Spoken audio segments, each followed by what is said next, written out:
Committee will come to order. Without objection, the chair is authorized to declare recess of the committee at any time. The hearing is entitled Oversight of the Financial Crimes Enforcement Network and the Office of Terrorism and Financial Intelligence. Without objection, all members will have 5 legislative days within which to submit extraneous material to the chair for inclusion in the record. I now recognize myself for 4 minutes to give an opening statement. Welcome, Undersecretary Nelson and Director Gacki. More than 4 years ago, Republicans worked in good faith with our colleagues on the other side of the aisle to pass the Corporate Transparency Act, or CTA. With the CTA, Congress intended to enhance our national security by preventing bad actors like China, Russia, and Iran from using the financial system for illicit purposes. We did so by creating a new beneficial ownership reporting regime. This reporting regime was supposed to rid the financial system of bad actors by going after the shell companies, often used by foreign adversaries to hide their proceeds of trafficking and terror financing. Throughout this process, Republicans were clear. Our national security tools must be balanced with the protection of small business owners' privacy rights. Republicans fought for and secured key provisions to ensure the burdens imposed on small businesses are limited and the beneficial ownership information is protected just like tax returns. Very important that these things are protected just like tax returns. However, the Biden administration has failed to implement Congress's intent. It has added unnecessary complexity and confusion to the reporting regime, potentially risking our national security and further burdening small businesses. The administration has transformed what was a simple and direct program into Frankenstein's monster of complexity. For example, the CTA required 4 pieces of information from people who are reporting as beneficial owners. The filing form now consists of 51 data points. Additionally, Republicans secured the strongest privacy and disclosure protections ever for America's small businesses. We fought for guardrails on the collection, maintenance, and disclosure of beneficial ownership information. Instead of adhering to the bipartisan agreement and treating this sensitive data just like our tax information, the Biden administration opted to completely reinvent the wheel. We now have a new, overly complex, and less secure access regime. Finally, it's unclear what Treasury and FinCEN are doing to communicate key compliance and process information to impacted small businesses. This is the opposite of transparency. Every single small business in America will be forced to comply with this regime. Yet 90% do not know they have a new reporting responsibility, and that's according to NFIB's new survey. Republicans have been sounding the alarm for years about the Biden administration's failed implementation of the CTA. This committee has advanced several bills to deliver much-needed transparency and accountability to FinCEN while bringing these rulemakings closer to congressional intent. We all agree to protect national security. We must prevent foreign adversaries from using our financial system for illicit purposes. FinCEN has a critical role in achieving this goal, and Congress has already granted the agency tremendous power to that end. We were told that the beneficial ownership reporting regime would be the silver bullet FinCEN needed to catch and deter bad actors. Yet, even after enactment, we have been inundated with never-ending requests for new authorities and more money. Now we see reports indicating the agency may be abusing its existing authority. According to these reports, law-abiding citizens, American citizens, have been targeted by FinCEN because they have differing political views from the White House. That is unacceptable. No matter the administration, no matter the ideology, no matter the politics, that is unacceptable. Until FinCEN can show Congress it can do its current job and appropriately use its existing authorities, I'm skeptical of providing greater authorities and resources. FinCEN is one of the least known but most powerful agencies in the entire federal bureaucracy. But when Congress gives you an inch, you don't get to take a mile. I yield back. I'll now recognize the ranking member, Ms. Waters, for 4 minutes. Thank you very much, Mr. Chairman, and I'd like to welcome Undersecretary Nelson and Director Gacki. Good morning. Right now, our national security is being increasingly challenged all across the globe. We see in it Russia's aggression towards Ukraine and NATO, and in the trafficking of deadly fentanyl from China. And we see it with the rise of white nationalist extremists who threaten elected officials and government workers. These nation-state adversaries and homegrown terrorists and their destabilizing bad acts are directly making threats to the American-led peace and prosperity that has existed since the end of World War II. So it is so important that we discuss how Treasury plays a role in countering these national security threats and why it is so important they have the resources necessary to confront these challenges. In fact, committee Democrats have worked to address these threats for a long time. That is why in 2020, under my leadership, committee Democrats led the bipartisan effort to pass landmark financial crimes legislation, including the Anti-Money Laundering Act of 2020 and the Corporate Transparency Act of 2020. While there's still more to do through these laws, we have empowered Treasury and its partners to make significant progress in bringing bad actors to justice. Unfortunately, Marjorie Taylor Greene and extreme MAGA Republicans are working just as hard to undo this progress. Not only are they politicizing critical national security decisions at the direction of the twice impeached, 4 times criminally indicted former president, but the GOP is also trying to undercut those in our government who protect the United States. Republicans don't want you to know so that it was Treasury that brought the criminal crypto exchange, Binance, and its executives to justice with a $4.3 billion settlement for taxpayers. Republicans don't want you to know how valuable the Bank Secrecy Act data is and how it has led to the arrest of human traffickers, fentanyl dealers, and fraudsters on a regular basis. And they don't want the public to know that it is Treasury that has been sanctioning Iran and Russia and busting shell companies so Russian oligarchs can't hide their stolen funds in the United States.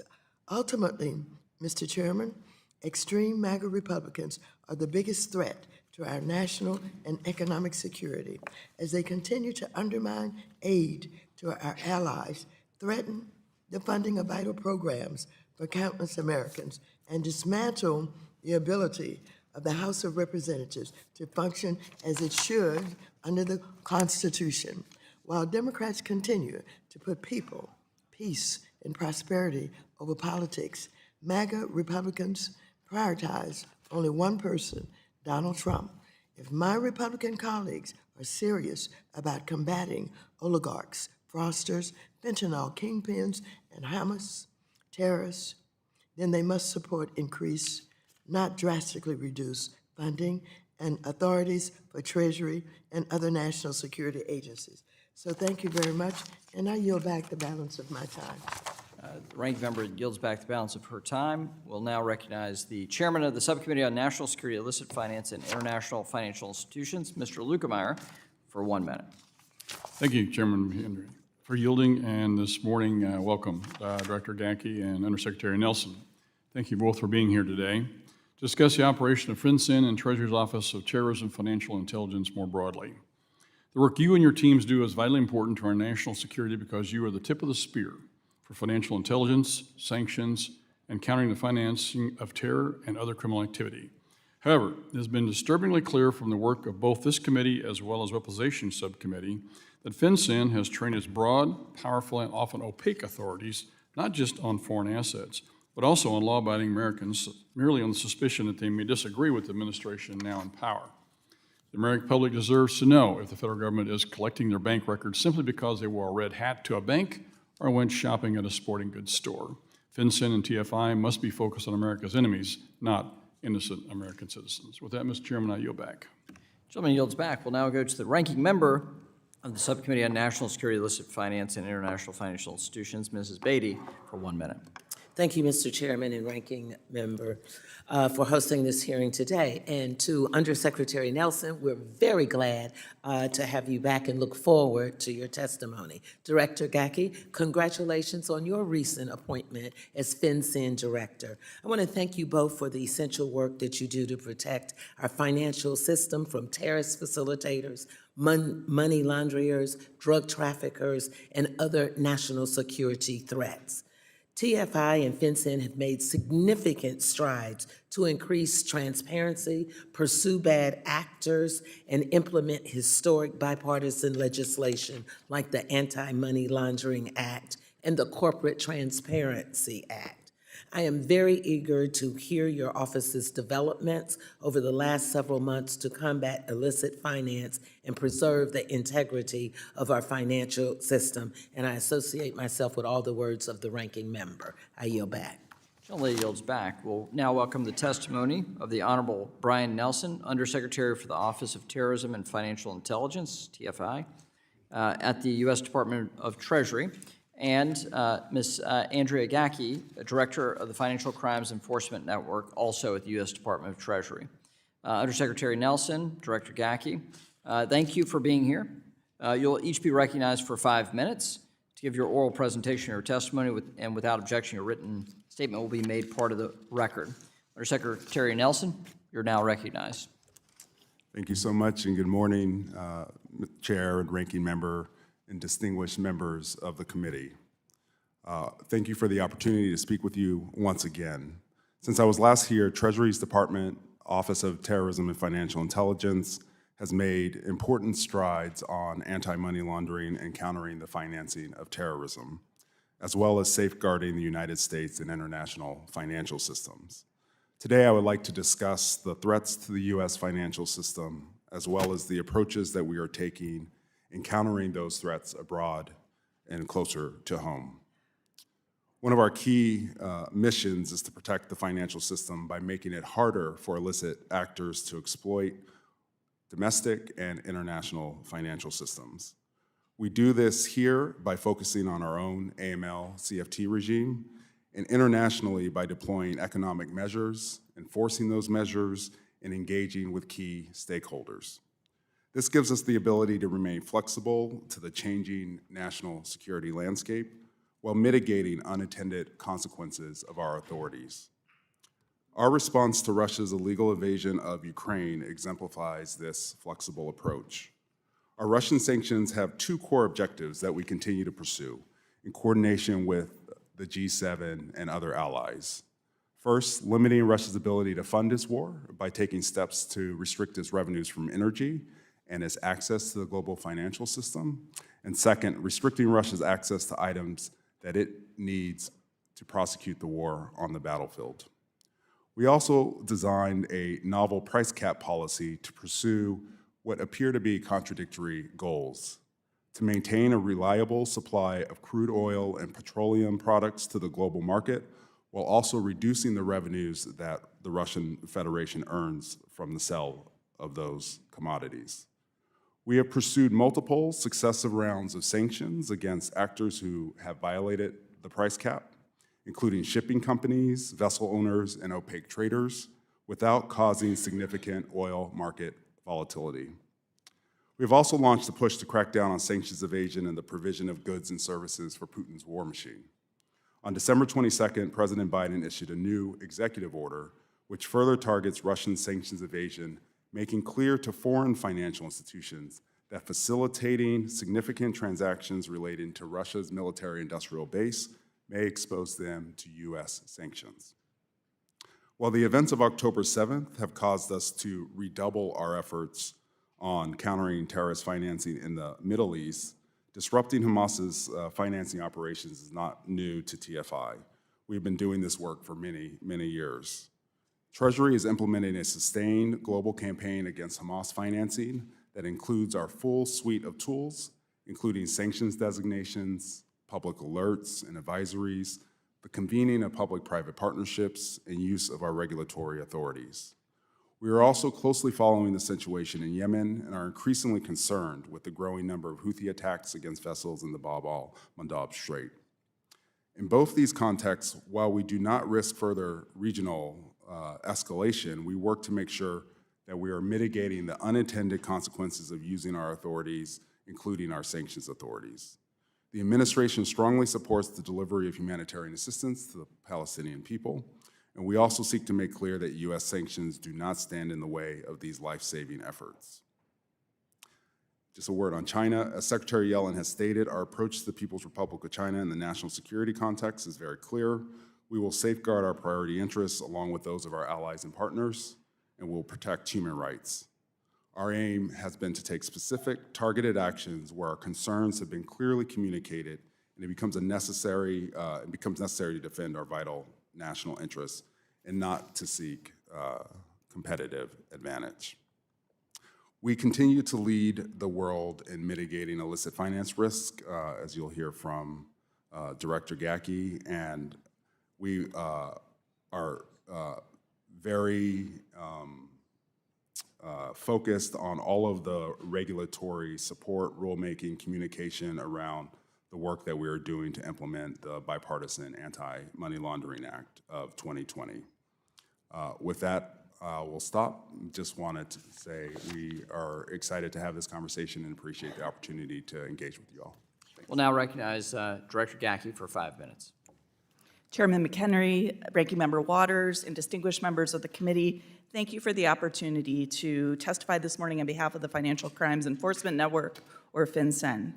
Since joining FinCEN 5 months ago, I've been struck by the range of functions that the organization performs and what a staff of about 300 federal employees can accomplish.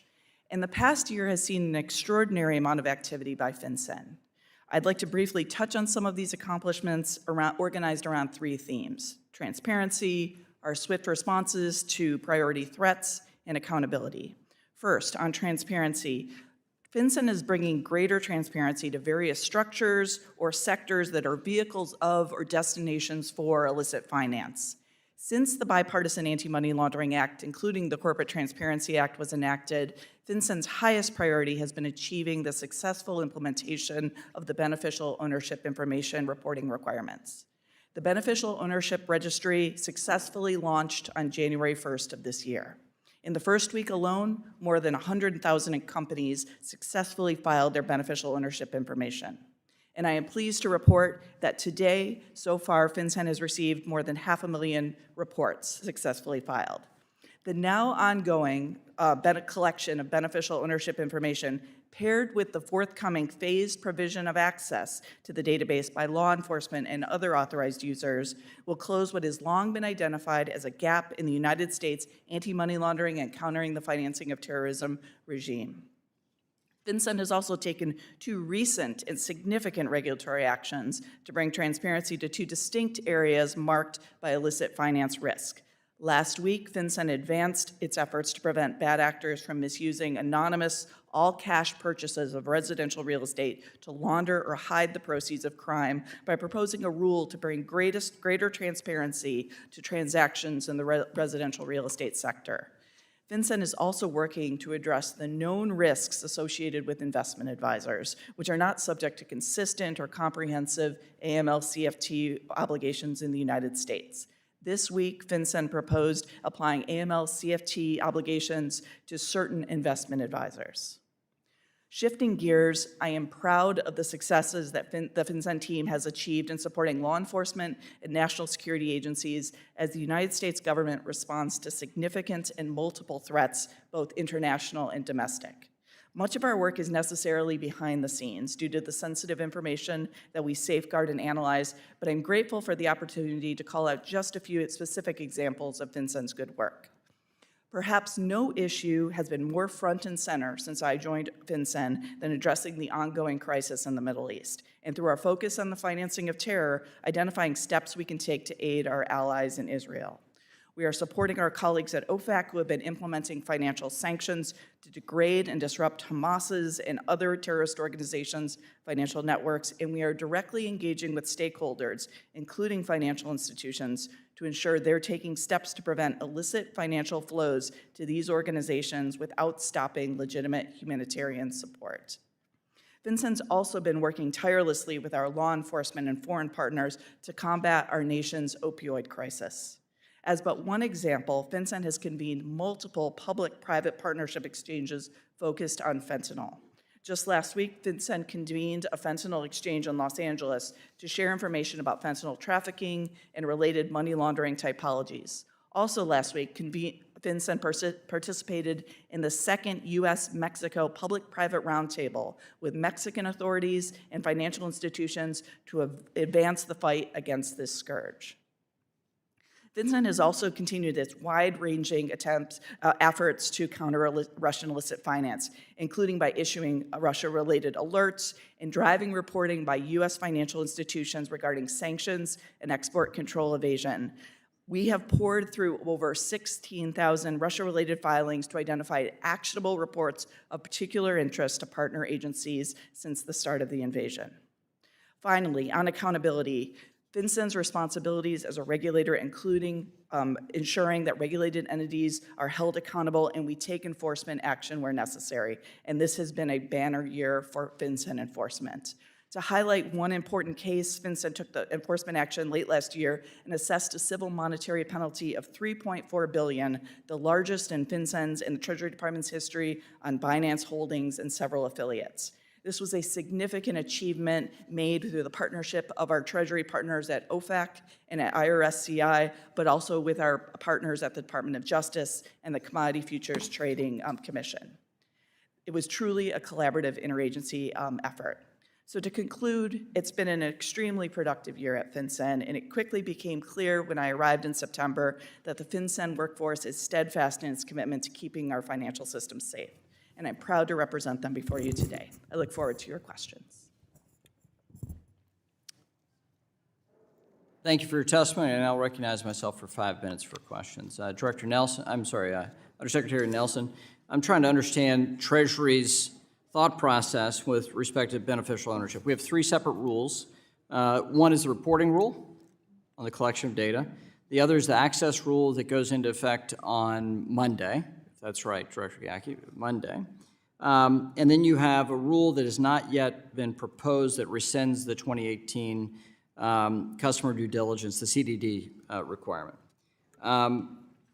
So how many companies have filed beneficial ownership information?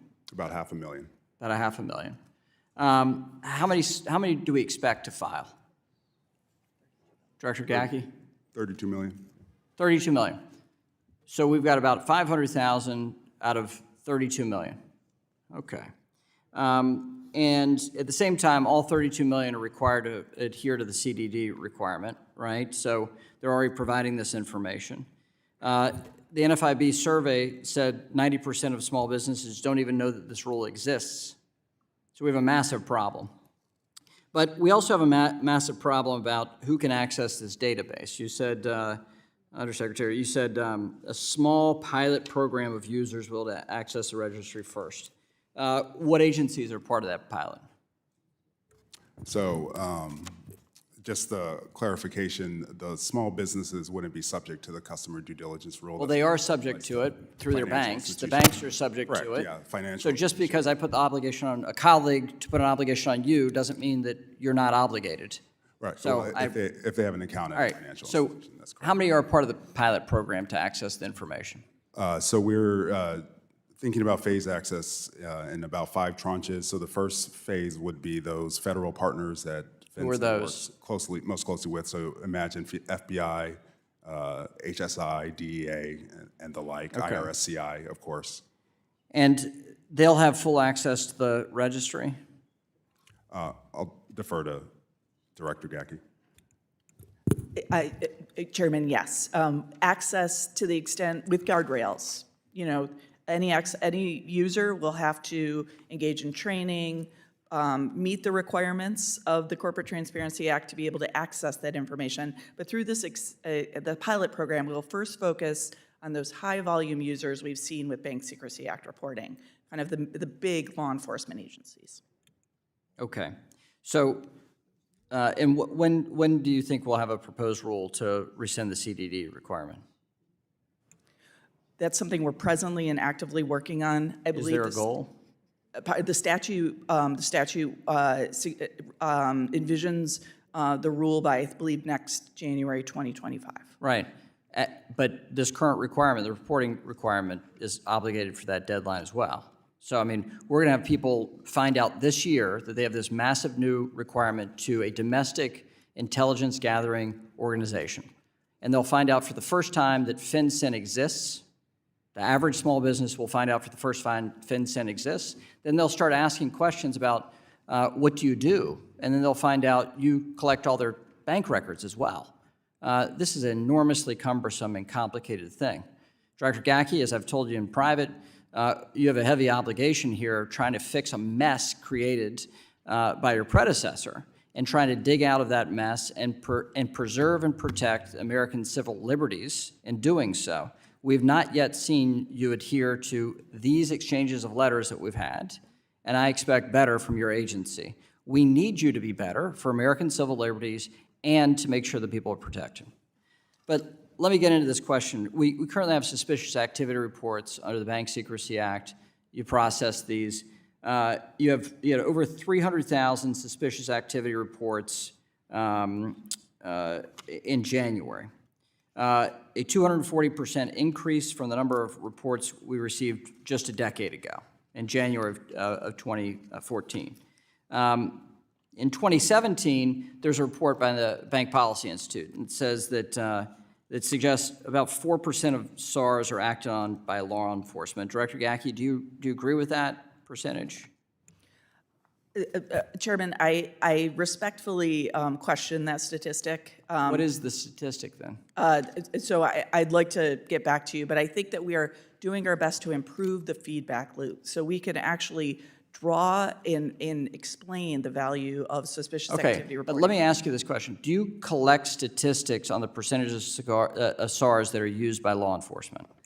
That is something that we are beginning to. It's actually a You've been collecting SARs for how many decades as an agency? several decades. And yet we don't know how law enforcement uses them.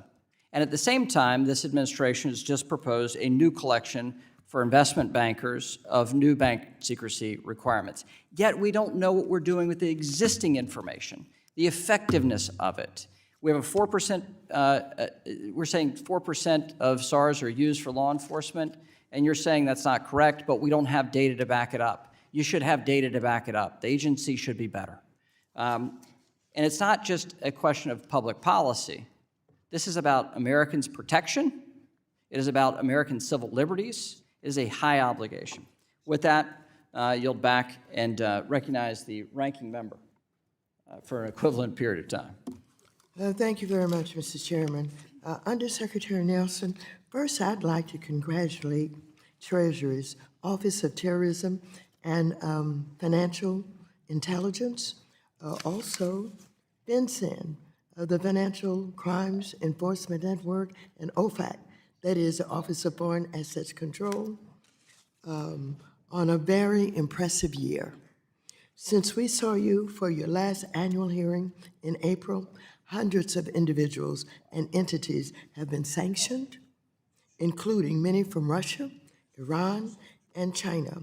Rulemakings on residential real estate, investor advisors, and beneficial ownership have been posted or finalized. Treasury has also been bold in developing new solutions to old problems, whether it's collaborating with allies to cap the price of Russian oil, or it's taken on new crypto criminals committing old school crimes, including the record-breaking Binance settlement that will garner $4.3 billion in penalties for the American taxpayer. Misguidedly, our Republican colleagues have rejected the $229 million requested by the Biden administration for FinCEN for fiscal year 2024, reducing that to an astonishing low of $166 million in their appropriations bill. TFI, which includes our sanctions agency, OFAC, suffers similar cuts in the Republican budget as compared to the president's request. How How would reducing the resources available for your mission affect the ability of TFI and its staff to respond to national security threats? And what would it mean for BSA AML compliance? Thank you, Ranking Member Waters, for the, I think, accurate description of the key priorities that TFI and FinCEN have sought to support our overall national security mission over the last year, identifying how important it is to close those critical gaps in our AML CFT infrastructure to protect our financial system. And with the 3 rulemakings you noted, we believe we have successfully started down the path to do that. In terms of resources, as you noted, I think from our perspective, to the extent our budget doesn't match the challenges as you described, we will be less effective in the use of our tools. That's the range of tools from our sanctions authorities to the regulatory authorities that Andrea oversees, Director Gacki oversees in managing FinCEN. We would not be able to enforce the economic measures that we are engaged in support of our national security in the ways that I think you and policymakers would find meaningful. And I think we would also not have the capacity to address new national security challenges as they come up. Thank you very much.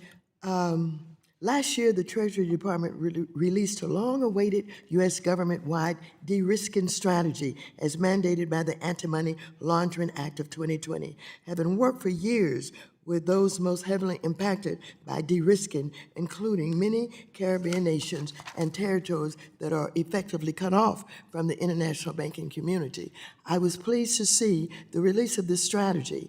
Its importance was underscored in a 2022 hearing when I chaired where Prime Minister Mia Amor Motley of Barbados gave historic testimony about the negative effects of de-risking on the people and businesses in the region. Your strategy recommended several follow-up actions, et cetera, et cetera, et cetera. And so I'm very pleased about the response and would like to continue to work with Treasury to see what we can do to strengthen the Caribbean with involvement with the United States banking community. We would welcome it. We welcome your leadership, and we have some ideas, so hopefully we can work with your office on that. Thank you, and I yield back. The lady yields back. We'll now go to the gentleman from Texas, Mr. Sessions, for 5 minutes. Mr. Chairman, thank you very much. Secretary, thank you for taking time. Director, we're glad that you're here. You've heard some conversation this morning from members about white nationalists or some circumstances may be related to them attempting to undermine financial needs of this country. Then you heard from the young chairman about his ideas about getting into personal matters, perhaps maybe dealing with the purchase of maybe weapons and other things. Can you please talk more directly about that threat that you think that is out there? Thank you for the question. In our recently released National Risk Assessment on countering the terrorist threat, we talk about both international and domestic terrorism.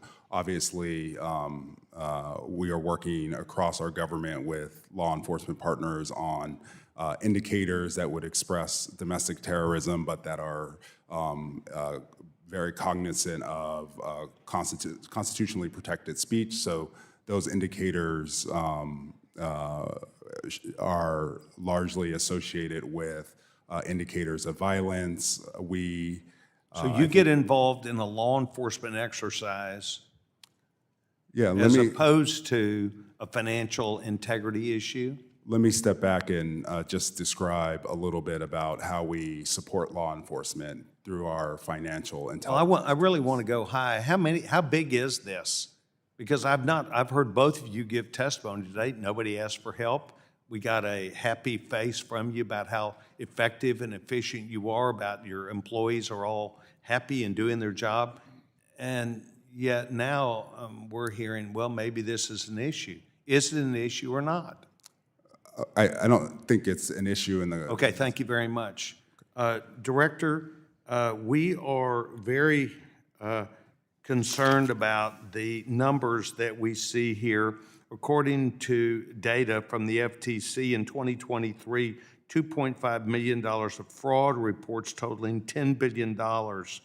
And in 2019, it just went up to 2.4 billion more. What is causing this increase over this period of time from 19 to 23? Representative Sessions, thank you for that question. We are digging into the data to determine the core causes of fraud, but have like you seen fraud be a leading indicator. I think that this was reflected in the recent national risk assessments put out by the Treasury Department to show the climb in fraud. It's something we are still digging into. We have a research and analysis division. Has anything jumped out to you in your day-to-day operations of seeing trends, seeing things to where you were able to pinpoint something, or did this simply come back as an aggregate and you went, wow, look at that large amount? I think I owe you a better answer. I don't have one single indicator at this point to jump out at this, but it's Well, something I we're am looking interested into. in that because, once again, I've heard both of you thankfully coming and reporting of the good work that you're doing, of the commitment that your not only employees have, but coming back to report successes to us. And yet, I'd like to see where you're able to drill down to see these huge losses that occurred, where they are, what you're doing about that. And so, when might you think that would be available to yourself and for your review, and then perhaps to approach the committee on a bipartisan basis to make sure we saw the same thing you were? When do you think that would be? Sir, if it's all right, we'll get back to you, but it's something I'll definitely get my team working on right away. Okay, so when do you think you're going to call your 15th favorite congressman or write me and say, by the way, we're in this committee hearing on Valentine's Day, and here's the answer? When do you think you're going to get back to me? Because 10 months is not a good answer. Yeah, thank you. And maybe the gentlewoman agrees with me. Steve, you ready? About when? We're going to endeavor to get back to you in a month. 1 month. Okay, thank you very much. I want to thank both of you. This committee on a bipartisan basis is concerned about real threats, not bogus ideas and things we throw around. I appreciate both of you very much. Mr. Chairman, I yield back my time. The gentleman from California, Mr. Sherman, is recognized for 5 minutes. I yield 31 seconds to the gentleman from Massachusetts. Thank you, thank you. I want to, Ms. Gacki and Mr. Nelson, thank you so much. I really do appreciate FinCEN and all the work you do. I have one request and then one question. I need to have a briefing similar to the one that you provided for the West Coast folks on fentanyl in the Boston area, and we can either do that Zoom or we could work that out. But fentanyl, and also we're seeing a lot of crystal meth in our area, which hasn't been an issue before.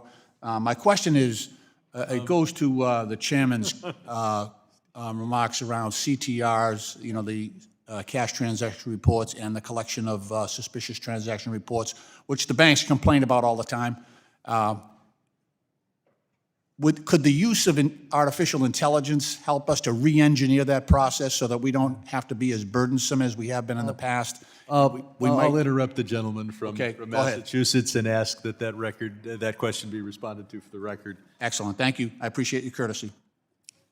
Having spent 28 years on the Foreign Affairs Committee and 28 years on this committee, I want to commend our witnesses and the agencies they represent, since our ability to impose sanctions and economic penalties is such a critical, I think the most critical element of American national power. It is certainly more usable than our military power. And that is why I have opposed cryptocurrencies whose promoters have made it plain that they regard the United States as an illegitimate player on the world stage. They regard our sanctions policies and efforts to affect world policy as illegitimate, and that they are promoting crypto in part to defang the United States federal government. I would join with the chairman on a concern for civil liberties, because we may be seeing Trump 2.0 in the White House. It's not impossible. Revenge Trump will certainly go after his enemies, and it is important that we build, whether it be for 2024 or for the future of this century, civil liberties laws that would stand up to someone who is trying to bend them and break them. And the most important of these may be our civil service laws that protect government employees from being pushed to bend and break our statutes. As the chief Democrat on capital markets, I have to comment on what a government shutdown would mean. It would shut down the most significant part of our capital market system, because you couldn't have IPOs or other public offerings that bring money from the capital markets into the operating economy. And of course, our $100 trillion capital market system would be basically without a cop on the beat. Let me quickly ask our witnesses here. It's my understanding that if there was a government shutdown, the majority of your staff would be furloughed. Is that correct? Can you say yes or no? Close to the majority, yes. Close to majority? Yes, sir. Gee, what could go wrong? That's a rhetorical question. We've got an awful lot of attention is paid to banks, because long before your agencies existed, we had the prudential regulators. They are huge agencies. They are there to enforce our Anti-Money Laundering and Bank Secrecy Act. So we'd expect criminals to go where they're less likely to be detected. And so you have the non-bank sector. What is being done as to the registered money services businesses? They're subject to the same laws, but laws don't mean anything if there's no enforcement. What is being done to ensure that there's sufficient supervision of non-banks in this area? Representative Sherman, thank you for that question. A significant amount of our small compliance team at FinCEN actually works with our delegated examiners to ensure that examinations are focused and that we participate in those examinations where we can. We absolutely agree with the critical need to make sure that money services businesses are regulated and examined where we see risk. The prudential regulators are not there. You're the only one there. You need to be there. And I'll finally point out that there are only thousands of transactions every day in Bitcoin, tens of thousands. There are billions of transactions in dollars. If Bitcoin ever becomes a currency, time's expired. you're going to have a tough time. I yield back. We'll now recognize the gentleman from Oklahoma, Mr. Lucas, for 5 minutes. Thank you, Mr. Chairman. During the past year, Iranian oil production reached a 5-year high. In fact, the International Energy Agency estimates that Iran produced roughly 445,000 barrels of oil a day more in 2023 than it did in 2022. It should be concerning that Iran has been able to boost output in the face of U.S. sanctions, generating billions of dollars that can be directed towards militia groups across the Middle East. Undersecretary Nelson, could you elaborate on how Treasury tracks where Iranian money is being held around the world? Happy to do that, and thank you for that question, Congressman. And along with that, which countries hold the bulk of it? In your answer, please. Yeah, so just one really brief step back, which is that, as I think you know, state has a primary designation authority as it relates to services of the sale of Iranian petroleum and petrochemicals. But what we have seen at Treasury using our own authorities. And I think to the point of your question, a lot of those funds are associated with terrorist activities or going to terrorist operators in the region. So the thing that we have focused on is identifying those pieces of the international financial system that Iran relies on in order to facilitate the transfer of those funds. We have seen, I think as you have noted in the uptick of Iranian oil sales, that many of the customers are in China. So we have focused, and as recently as this past week, identified and designated a Chinese petroleum buyer in the context of funds that we perceived would then move onward to one of the malign militia groups operating in the region. So which countries do we believe hold the bulk of the Iranian monies as these transactions flow through the international financial service system? I would say the bulk of it obviously is in Iran, but where we see it going are countries like Lebanon, which is the location of Hezbollah, Lebanese Hezbollah. Obviously, there are a number of militia groups, including Kataib Hezbollah operating in Iraq, and of course Hamas operating out of Gaza. I'd like to focus on the Iranian money that is in Oman bank accounts. As you know, in July of last year, the U.S. allowed $10 billion in transfers from Iranian accounts in Iraq to Oman. From my understanding, any transaction using these funds must be approved by the United States Treasury. Undersecretary, could you explain the need to transfer Iranian funds from restricted accounts in Iraq to restricted accounts in Oman? Do we have certain agreements in place with Oman to give us enhanced oversight of such transactions?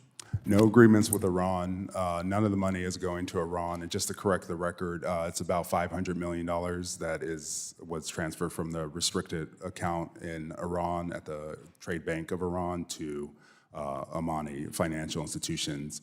I defer, of course, to the State Department on the policy justifications for the transfer, but as an overall matter, it was designed in the reflection that Iran has used the buildup of these funds within Iraq to apply political pressure on Iraq, and respecting that underlined the desire to move the money into Oman, the $500 million. And there have been, as of this date, only 2 transactions out of that account, both of which we have reviewed.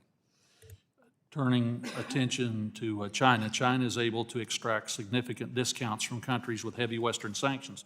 Accordingly, China purchases the vast majority of both Russian and Iranian oil exports. Undersecretary, do you know how many Chinese financial institutions the United States has sanctioned for facilitating this trade with Iran and Russia? I don't know off the top of my head the number. We sanctioned a number of Chinese-based institutions in March of last year in the context of a large shadow banking network that was facilitating the flow of billions of dollars of Iranian oil sales. And as I said, just last week, we sanctioned a front company in China that was facilitating these sales as well. If you could provide follow-up information on that, I would be very appreciative, Mr. Secretary. And with that, I yield back, Mr. Chairman. Gentleman yields back. We'll now recognize the gentleman from New York, Mr. Meeks, for 5 minutes. Thank you, Mr. Chairman. Mr. Undersecretary Nelson, the Biden administration announced a historic outbound investment protection regime in 2023. For the first time, we will have mechanisms in place to ensure American capital and know-how to not fund the up-and-coming military companies of our adversaries. Can you explain why the administration settled on the approach laid out in its August 2023 executive order rather than an OFAC-only sanctions approach? I'm happy to take that. I'll just note that outbound investment and the implementation of both the executive order and the follow-on regulations are a separate office, not in TFI. But the theory of the case, which I think you would appreciate, is that sanctions would not necessarily get at the the core challenge that we see in terms of investment into sensitive technologies that China seeks to develop. And we create, I think, from the State Department's view, the potential to diminish the overall bilateral relationship we have with China with very little additional uptake, vice the executive order approach that the administration has taken. Thank you for that. And again, Mr. Undersecretary, the Biden administration's approach to sanctions on Russia, I believe, has been unprecedented. They have been impactful and has meaningfully limited Russia's ability to conduct its illegal and unjustifiable war of aggression against Ukraine. Sanctions on semiconductors have forced Russia to use dumb missiles rather than precision-guided ones. Oil bans have limited Putin's ability to fund his war, and the Russian ruble has collapsed in value, hindering the Kremlin's ability to pay for necessary imports. But I think more can be done. Can you speak to the administration's recent effort to sanction vessels transporting Russian oil and how that has impacted Putin's war funding efforts? Thank you for that question. We do believe that the price cap is succeeding in diminishing oil revenue generated by Russia while keeping energy markets stable. And we saw at the deployment of the policy a little over a year ago the success in driving a discount for Russian oil. Can someone close the door? We can't hear. And we have seen through the enforcement actions that we've taken over the last number of months that that is continuing to drive a discount that Russia is able to receive from its oil sales. We've seen over 2023 a 30% decrease when compared to 2022. So we do think that that price cap policy continues to be very successful. And as we are continuing to take enforcement and compliance actions, we will also look to ensure, as we talk to partners around the world, that they understand that the reliance on the Ghost Fleet and these other vessels are oftentimes environmentally unsound, aren't well insured and the like. So the decision not to use G7 services come with some serious downside consequences. So to the extent Russia's going to invest in creating a separate fleet or a new fleet, they have to provide a significant investment, and that will decrease their capacity, of course, to build tanks and do other things that will be meaningful to their prosecution of the war on the battlefield in Ukraine. Thank you. Let me see if I can squeeze in a question to Director Gacki. Yesterday, FinCEN released an analysis of money laundering risk in the investment advisor sector, which found more than 80 American investment advisors managed funds in which Russian oligarchs have invested or otherwise had significant ties. The report notes that the scale of these investments is significant and may include billions of dollars. How do we guarantee that Treasury has all of the tools needed to ensure that investment advisors are not being seen as an entry port to the United States market for illicit proceeds or foreign corruption? Congressman Meeks, thank you for that question. I think that one way to, we will work through the comments we have for that proposed rule to ensure that we are appropriately crafting that. And I just appreciate this committee's support and now and previously and ongoing to ensure that FinCEN has the resources it needs to ensure that we keep up with this grave threat. Thank you. My time has expired. Thank you. Gentleman's time's expired. With that, I recognize myself. The chair recognizes himself for 5 minutes for questioning. Thank you. Director Gacki, as a former member myself of the Small Business Committee, the ranking member, in fact, I'm painfully aware of the numerous reporting requirements that these small businesses face. And now we've added another requirement on top of all the other ones. The burden is getting very heavy. And people wonder why our small businesses are struggling sometimes and why they're going out of business and why they're consolidating. It's just one straw after another until finally one breaks the camel's back. And we're getting close on a lot of stuff. And this is another one of these rules. And again, So it begs the question, you said a while ago, there's, I think Director Nelson, or Undersecretary Nelson made a comment, there's 32 million small businesses in the country. And apparently you're going to have a data report on every single one of them, is that correct? 32 million businesses in your database. Can you tell me why? The chairman made a comment a while ago about you're really only required to ask 4 questions, and yet you have 51 different data points. Why? Why did you expand your ability to ask more questions than what you're supposed to ask? Thank you, Representative Lukemeyer. I want to stress that the data points are merely fields that go after the core requests of in a beneficial ownership report. And just to step back for a second, I have appreciated your comments here and then in conversations I've had with you about ensuring that this obligation is workable for small business. And we are taking pains to ensure that our filing system is simple, secure, easy to use, something that can be done without the need for professional help. And we have been told that it's taking most entities with simple structures no more than 20 minutes to fill out this form.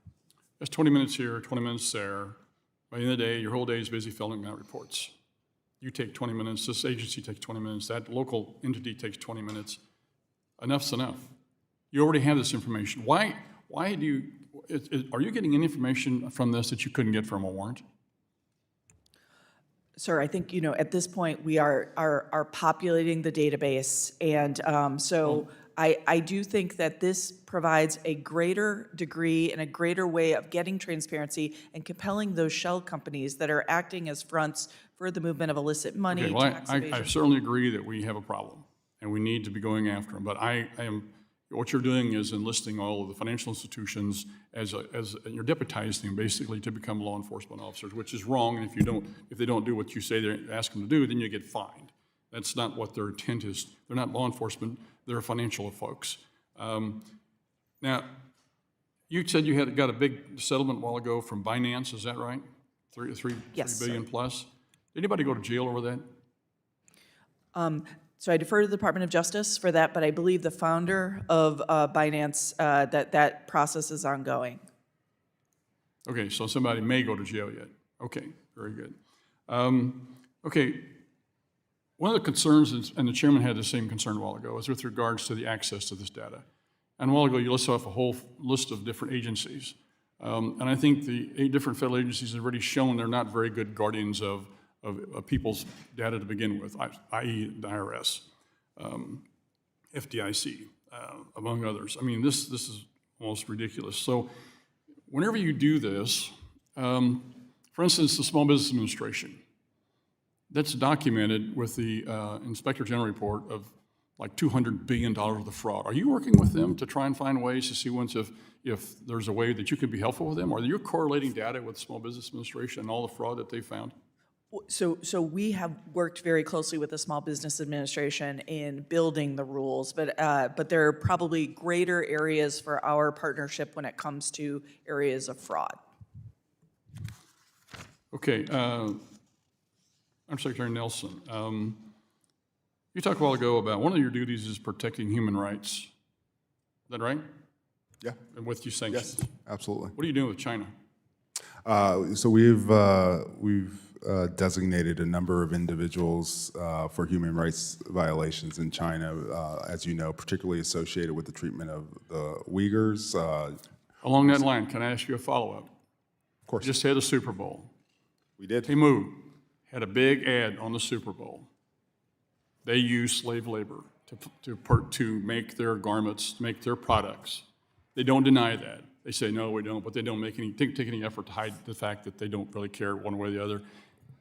Why are they on your list, or are they getting ready to be on your list of sanctioned entities? We under our GLOMAG human rights authorities, we take referrals from civil society and obviously Well, there's from colleagues a here. couple articles that just been appearing over the last week or so about them, And now they have a big ad on us in the Super Bowl. I mean, they're out there. I don't know why you can't do something about this.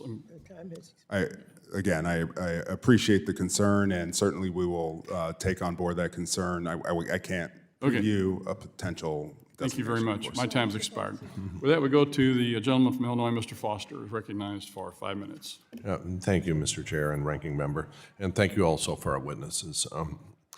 Director Gacki, last month FinCEN published a financial trend analysis of Bank Secrecy Act data and found that approximately 1.6 million BSA reports, 42% of reports received, were related to identity and identity fraud. These reports alone were equivalent to $212 billion in suspicious activity. The analysis described ways that the fraud can occur at every step in the identity process, from initial onboarding at a BSA-compliant firm to the day-to-day operation of an account. And while our monitoring of this type of fraud has evolved over the years, so have the scammers. So my first question, this report was a snapshot of the identity fraud landscape as of 2021. Would you estimate that the problem of identity fraud has gotten better or worse since then? Thank you, Representative Foster. So we are beginning now the next stage of our identity project, following up on the financial trend analysis regarding identity to look at more recent reporting. We have no indication that things have gotten better in terms of fraud when it comes to identity. Thank you. So new technologies like artificial intelligence and digital assets give scammers many new tools, and frankly, I worry that our regulators will be quickly outgunned by things like open source generative AI models. Deepfakes, replicating individuals' voices or images are becoming more convincing. Many of us took notice, but we're not entirely shocked by the recent report of a $25 million fraudulent transfer that took place by an employee who had attended a Zoom meeting entirely populated by deepfake impersonations of his boss and coworkers. And so now in your report, FinCEN noted that public-private partnerships and applications of emerging technology present many opportunities to combat identity fraud. I've spoken to you about this in the past, particularly about digital ID, which is one potential solution that is listed in your report.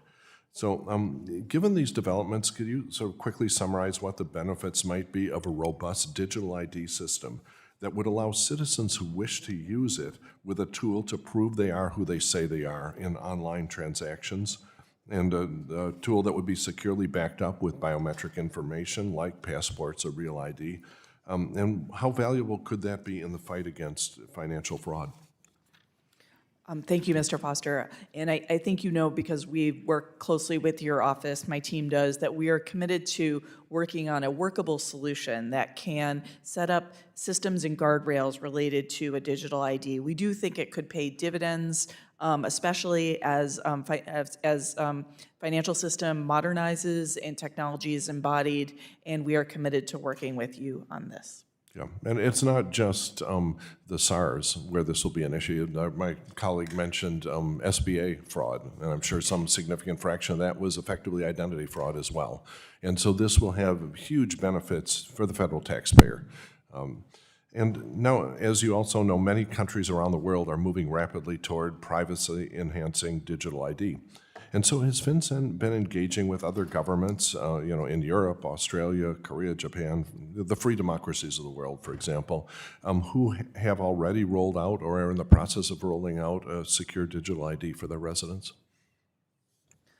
Sir, I think in international fora, identity is a core issue that we face when it comes to the suspicious activity and fraud. So it is something that we are engaging in not only domestically, but also internationally through our Egmont partnership with FIUs, or financial intelligence units around the world. Yeah. So what are the biggest obstacles that you've identified that are maybe slowing down our adoption of the systems that are starting to prove very successful around the world? Sir, I think that's a great question. I think I would need to get back to you on that as to the biggest obstacles. That's fine. If you respond for the record, that would be great. Now, AI presents many new risks, as I mentioned, by assisting bad actors and fooling businesses and consumers about perpetrating fraud. but it also has the potential to improve financial crimes compliance, finding patterns and trends in data that human analysis alone may not be able to spot. It can also lower costs by assisting financial institutions to have more reliable and efficient KYC. Can you describe what you're planning to do on regards to using AI to detect fraud in FinCEN? Thank you, sir.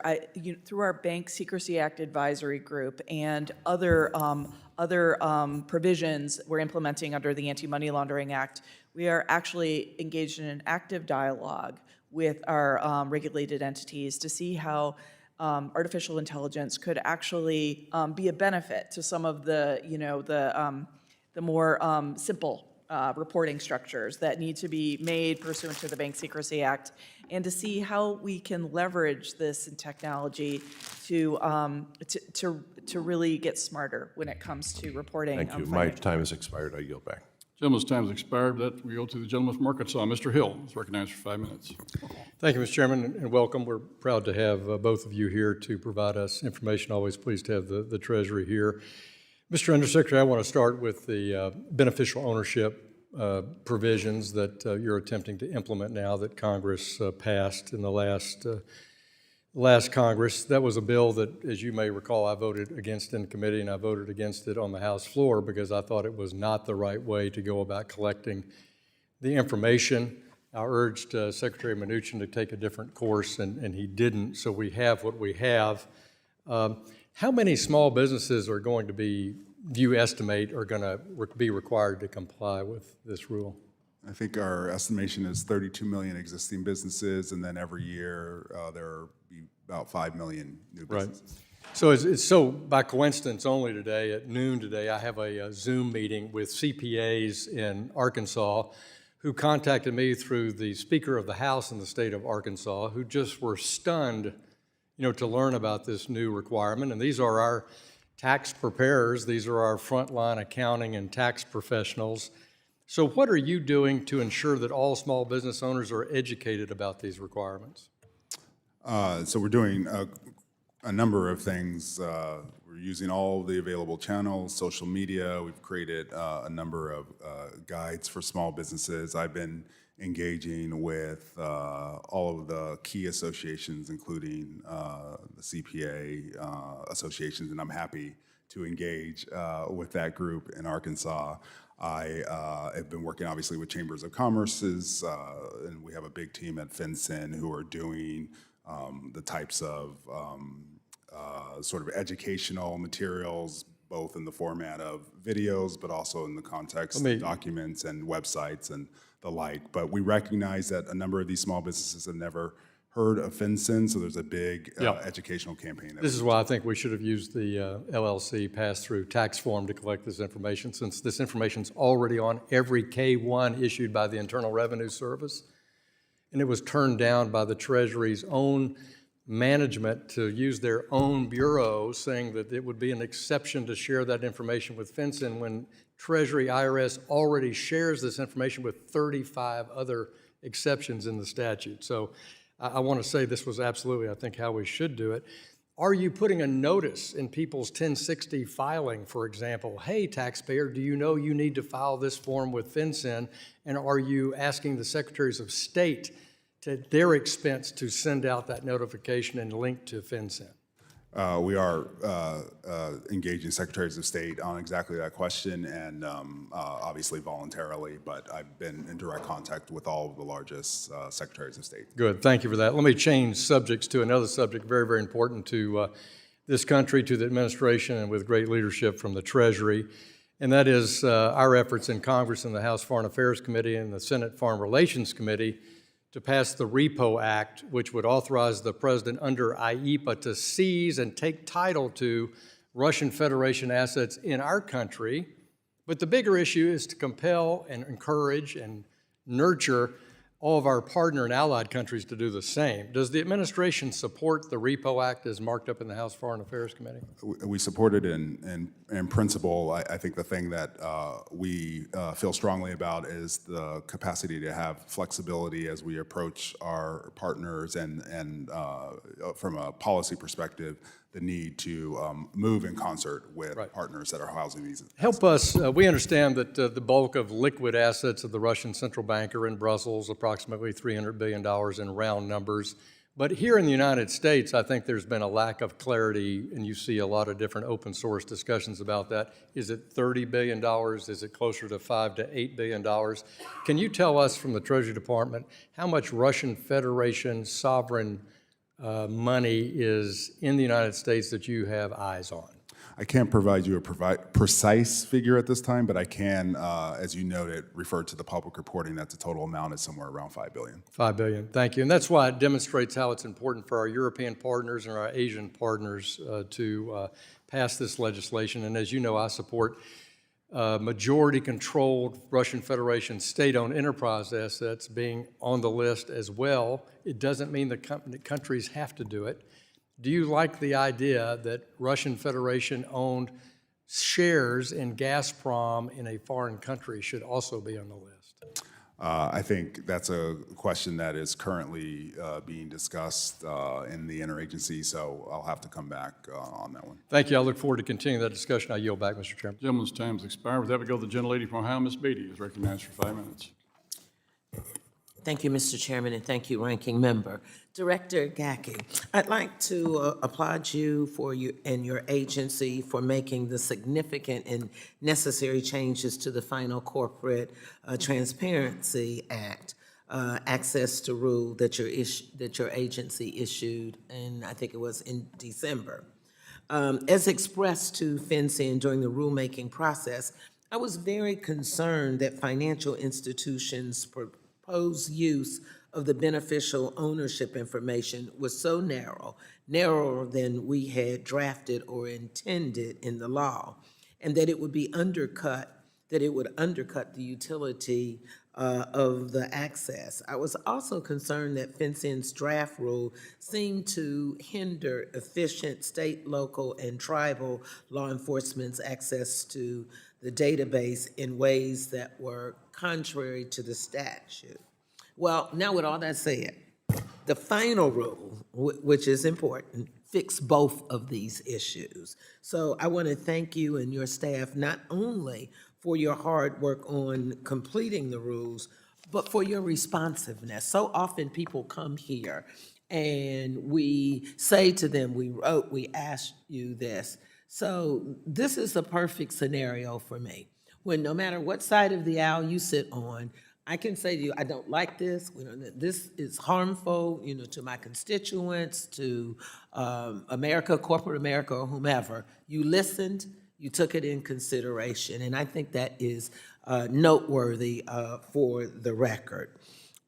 So those concerns, I know came from Congress. I know you heard it from the industry. I know you heard it from law enforcement and transparency advocates as like.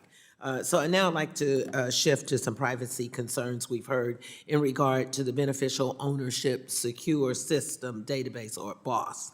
Can you explain for us what security protocols are in place to ensure that personally identifiable information stored in the database will not get into the wrong hands, or how will it be, or what will it be in a secure system?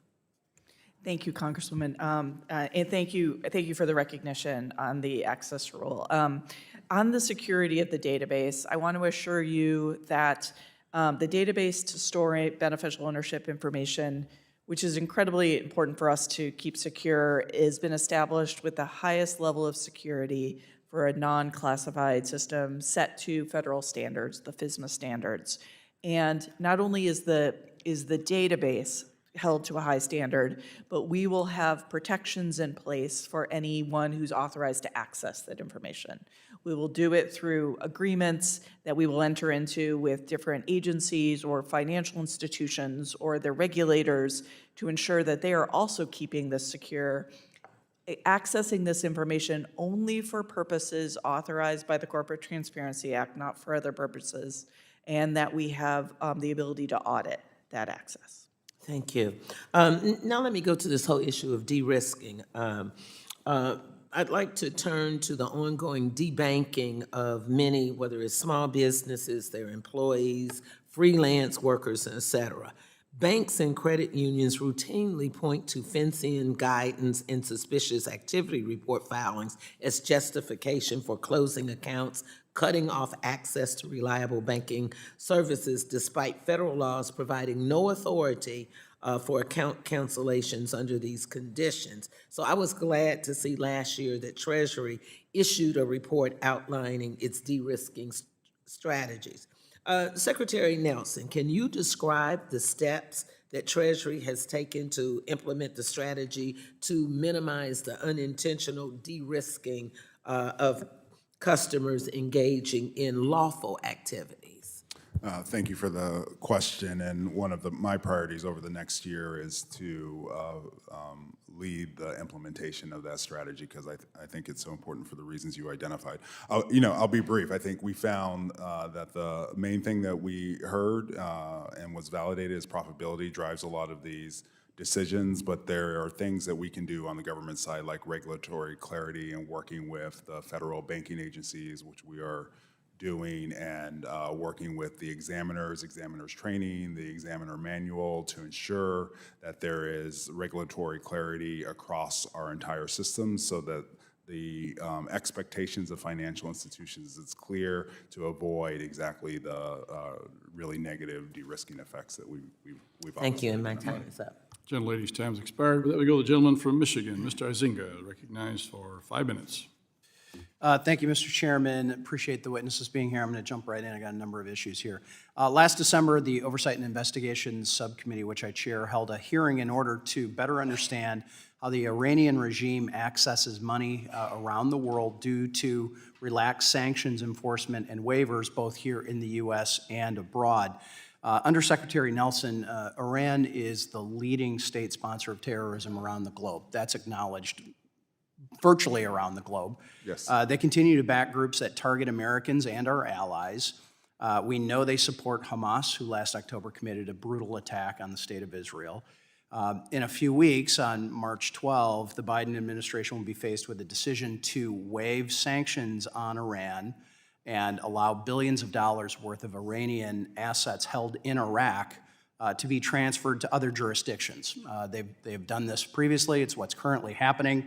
I know that this decision is left up to State Department, but given your experience and frankly your title, do you believe that the Biden administration should continue to allow Iran access to these funds, whether it's directly or indirectly? So just to be very clear, Iran's not getting access to the funds. These are in restricted accounts. They're in restricted accounts. We know that. However, they are there and they are moved for a reason, and it's a handshake agreement with the Qataris. It's a handshake agreement with the Omanis, and we know, based on testimony that we had in this committee previously, that there was at least 2 instances where there were, quote, problems with transfers out of Oman. So, details of that have to be discussed in a SCIF. I'm not sure why yes or no was a classified answer from State Department previously. But based on your title, let me make sure I get it right. Undersecretary for Terrorism and Financial Intelligence for the Department of Treasury. Congratulations. Awesome. Well-deserved. Has the State Department consulted with Treasury previously or now to extend those waivers? Have they consulted with you? They do consult with the Treasury Department, and those waivers have existed across many administrations. On including this specific waiver, this upcoming potential waiver? I don't believe the upcoming waiver has been teed up for consultation yet. So they have not done that for March. That window is closing. Okay. Switching topics here, Director Gacki. I want to follow up on sort of the Chairman Luckemeyer's line of questioning. I was here at the beginning of my congressional career during Operation Choke Point, and frankly, it was wrong then. It's wrong now, whatever it's called. It doesn't matter what the name is. It's the action of that. I'm very concerned about FinCEN providing financial institutions with, quote, suggested search terms and merchant category codes that would be used to identify transactions. This was something that Mrs. Wagner did in our last hearing. I shop at Cabela's. I buy ammo. Am I on a list somehow? That's what a lot of people, including myself, are asking when we've heard this. Your agency was created to protect Americans and our national security, not to spy on them. And so, as you know, our committee, along with Judiciary Committee Chairman Jim Jordan, sent you a letter in January, which you responded to last week. We have asked for an in-person staff briefing. This is not, we're not asking you to move the world here. This is an in-person staff briefing. Can you provide an update to me when we can expect that briefing to be scheduled? Representative Heitzinga, we will definitely get with your staff and we will put that briefing on the books for you. Time frame? In the coming weeks. Okay. And Mr. Chairman, I'd like to submit for the record a letter from the Mercatus Center, Financial Privacy Limits, Developments, and Ideas for Reform. Without objection. Thank you. Last topic for you, Director Gacki. I want to briefly discuss the Customer Identification Program and your interpretation of it. I believe this issue came up during former Director Dass's last testimony before the committee. Do you believe it's a good idea to collect consumers' full 9-digit Social Security number in order to comply with SIP's rules? Thank you, sir. That's something we're studying. We understand that it is that recent new financial technology firms usually collect a subset of that information. And we are taking this in and evaluating the best approach as we look at the customer identification program. Okay, so it sounds like you're leaning towards that. We know that there are state-chartered banks are working with fintech companies and not banks at the federal level, right? Right, there's a divergence of approaches that we want to understand and get right. Okay, do you believe it should be done through a formal rulemaking process, not regulation by enforcement, or do we just need to move ahead with this? I think it's appropriate for formal regulation. I would think so too. So, and then do you not believe that this opens consumer institution collecting data to identity theft? That's a concern, and I'll have you answer that in writing. Thank you, Mr. Chairman. I yield back. Gentleman's time has expired. With that, we go to the gentleman from Texas, Mr. Gonzalez, recognized for 5 minutes. Thank you. Thank you for being here. Director Gacki, in 2023, Mexico received a record of $63 billion in remittances, a 7.6% increase from 2022, of which more than 95% came from the United States. With a recent surge in remittances, I'm concerned that this has inadvertently made it easier for Mexican drug cartels to launder drug money. Cartels use civilians as conduits for remittances and then hand the money back to cartel workers or the cartels themselves, a practice, as you know, commonly known as smurfing. What is being done to limit or monitor these remittances as an avenue to financial illicit activities? And what can we do to better identify, monitor these laundering schemes through our committee? And one more thing, are you working with your counterparts in Mexico, and how cooperative are they being on this issue? I clearly believe there's a lot more to this than what we know at this point in time, but that surge in remittances has really kept the peso really strong and stable, even competing against some of the global currencies. It's a real concern as a member that sits on the border. We find, huge bulk cash, and we know a lot of it is being moved electronically, and it's quite a concern of funding being used for campaigns in Mexico and to make these cartels even stronger. Thank you, Mr. Gonzalez. The FinCEN team is very focused on this issue. Immediately after, we had an exchange, a public-private partnership in Los Angeles on fentanyl last week, and that team joined other colleagues from Treasury in Mexico City for a public-private partnership with the Mexican government. We have good relationships with the Mexican Financial Intelligence Unit, the WIF, but we are working on making sure that Mexican banks and U.S. banks are working together to ensure that we have robust and with guardrails up, ability to share typologies and ensure that both sides are looking at the flow of funds between our countries and ensuring it's not abused for narcotics trafficking. It's a high priority for us, and I know Undersecretary Nelson has taken a trip to the border and is focused on this issue previously. I will be, I need to get there. And so I will look forward to working with you and your staff in order to highlight this critical area of work for us. Certainly. I actually will be traveling to Mexico this next week and meeting with officials. Is there anything that you think I should be urging officials in Mexico? I think I would just ask that you express support for the work with the Treasury Department as a whole. We think that working with our Mexican counterparts is so important on these issues. Okay, and well, thank you, and I'll follow up with you and your staff. Undersecretary Nelson, I have a question. I was pleased to see the recent announcement of sanctions, obviously on entities who violated the Russian price cap set in place by the group of 7, and the European Union and Australia. This cap bolstered American energy production and created a stronger economy that's resilient to geopolitical shocks and economic fluctuations. While the price cap has caused a squeeze on Russia, it still has its shortcomings, as we know. And for example, the enforcement of this price cap isn't absolute, and countries like India are using refining loopholes to buy Russian crude oil, refine it, and then sell it even back to the United States and the European Union markets at a higher cost, thereby circumventing the price cap and keeping money in Russia's pocket. So I ask, what is being done to prevent these loopholes and third-party sales, and how are we targeting shadow fleets to bolster our enforcement capabilities? No, thank you for that question.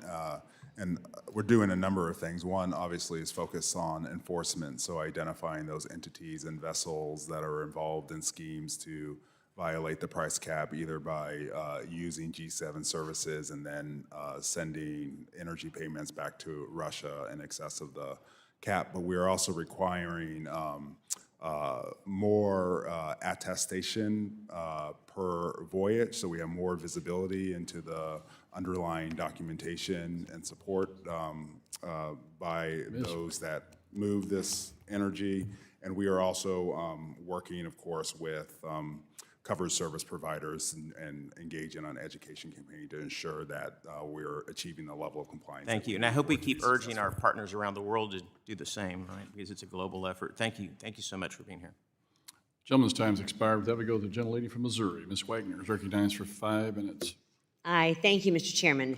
Director Gacki, last week, Treasury Secretary Yellen was woefully unable to reply to my questions about the Biden administration's surveilling private citizens' bank transactions.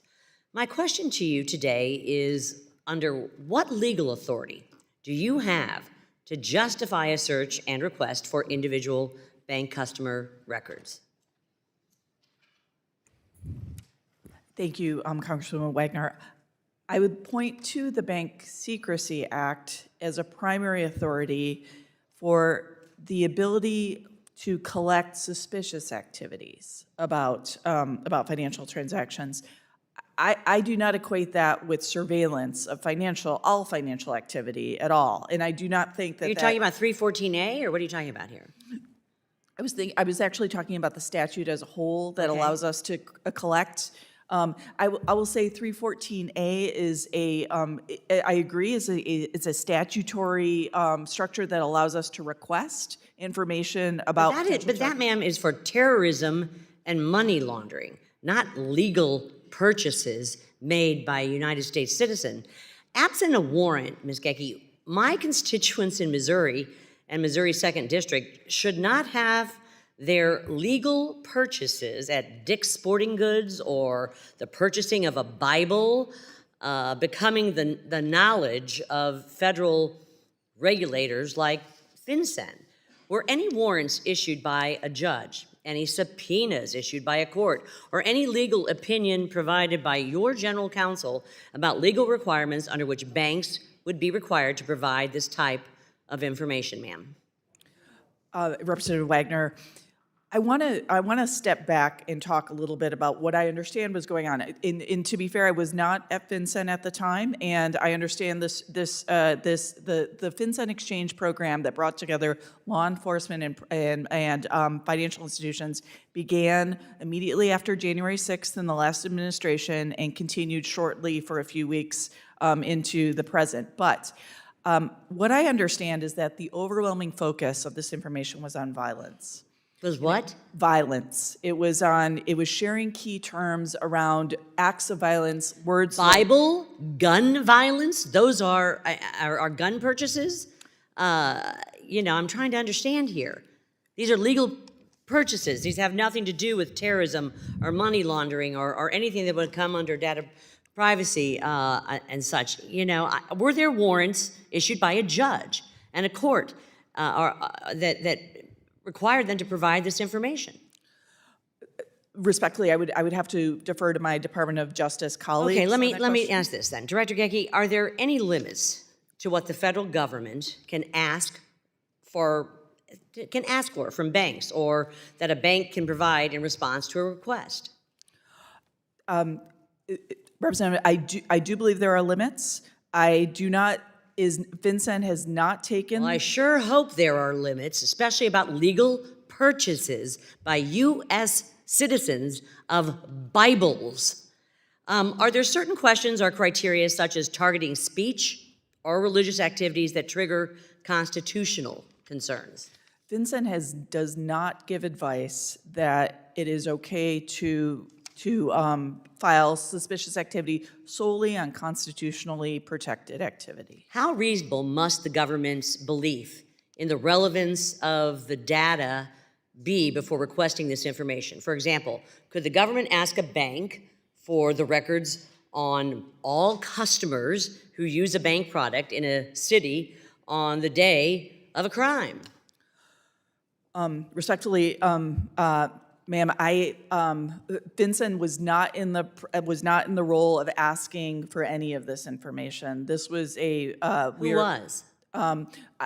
These were public-private partnerships where financial institutions and law enforcement were sharing typologies and best practices to look for violent actors.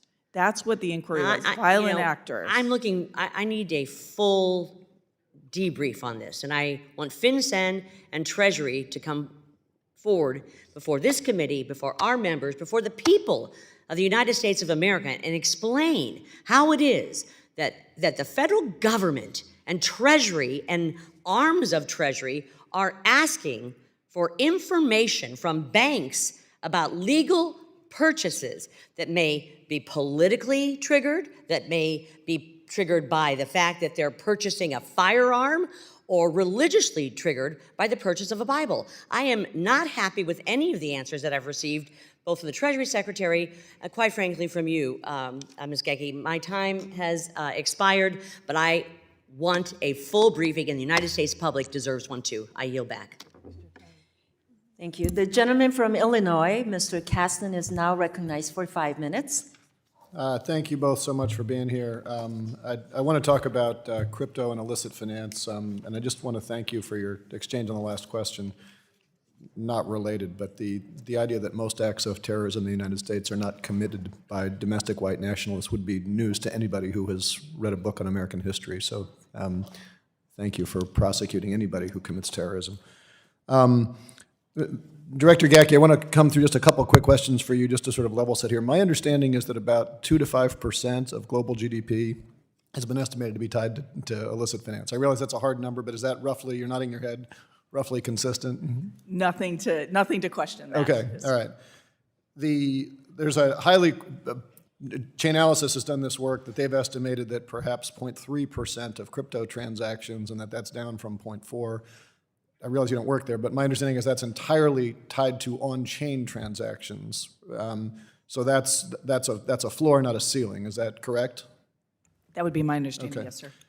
So the National Bureau of Economic Research recently said that in-exchange sales of Bitcoin, so not on the chain, but trading in the exchange, is 10 times the volume of the on-chain transactions. So is it theoretically possible that in fact the Chainalysis review is only, by leaving out the in-exchange transactions, is undercounting the total volume by a factor of 10? Yes, sir, I think we would agree with that. Okay. So then moving away from exchanges, which we should be tracking and monitoring if we care about illicit finance, onto mixers, the Treasury's 2024 National Risk Assessment memo highlighted that criminals are using mixers to obfuscate the source, destination, or amount involved in a transaction. Undersecretary Nelson, could you just briefly explain why the bad guys like mixers?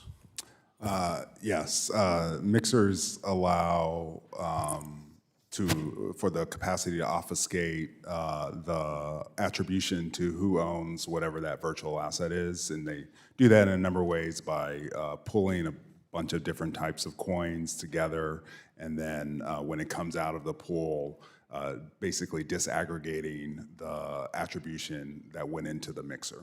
Okay, well, I appreciate, because FinCEN, I think the rule, I think last year, would require financial institutions to collect, report details on transactions that they suspect may involve mixing activities. Director Gacki, anything you want to add about why FinCEN thought it was useful to include mixers in some of that reporting requirement? Oh, just to echo Undersecretary Nelson, we have seen the mixers are used to create anonymity in a way that shields illicit finance. So we thought this was an appropriate use of our tool, and I'll just leave it there. Okay, I'm with you.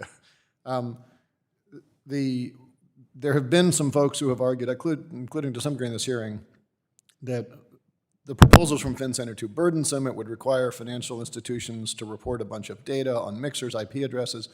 But help me out, under existing AML rules, aren't banks and institutions already required to collect that information? Indeed, we would agree. We are, however, we've received a lot of comments on this proposed rule, and we are looking through them all. Okay. So all of that, and I appreciate your brevity because I want to get to sort of the big meaty question at the end, but I think you all have been extremely effective at shutting down some of these networks from, Garantex. You guys know all the high-profile work that you're doing, but it feels like there's this whack-a-mole process going on, because now we see this data that the bad guys are moving to chain hopping, which is this whole separate thing, and we probably don't have time in the minute to explain where that is. Although if you'd like to, feel free. But I'd welcome thoughts from either of you. Do we have reason to believe, number one, that crypto is less likely to be used for illicit finance than the 2 to 5% of global GDP in fiat currencies? And then part two, is that question even answerable with the structure of crypto networks right now? Can we actually get at the data to answer that question? Either of you have thoughts on that? So I think the technology is obviously going to evolve, and we've been focused, to your point, I think, on working through the FATF, working bilaterally with jurisdictions across the globe to ensure that our AML-CFT approach is consistent to avoid sort of the opportunity of jurisdictional arbitrage. I think recognizing that there continues to be a need for additional clarity, although FinCEN has been great for the last 10 years at being clear that AML-CFT obligations apply to virtual assets. We would look forward to working with Congress on ways to ensure that our regulatory authority is clear in this area to address exactly that concern. Well, I'd welcome, I'm out of time, but welcome the chance to work with you, because we talk a lot about this 0.3% number, which is clearly wrong, it's clearly low, and we'd like to understand how big a problem this is. Yield back. The gentleman from Kentucky, Mr. Barr, is now recognized for 5 minutes. Thank you, Madam Chairman, and thank you, Undersecretary Nelson. Good to see you again. Appreciate you coming to my district in August to hear from my constituents, especially small businesses and financial institutions, state and local law enforcement, about how the beneficial ownership reporting requirement updates will impact their operations. I was pleased to see, following this meeting in Lexington, Kentucky, that FinCEN released its small entity compliance guide, as we heard from many stakeholders, that the compliance standards for this rulemaking will be especially onerous on small institutions. Director Gacki, since the release of this compliance guide, what actions has FinCEN taken to properly educate small businesses on these requirements? Thank you, Representative Barr, for that question.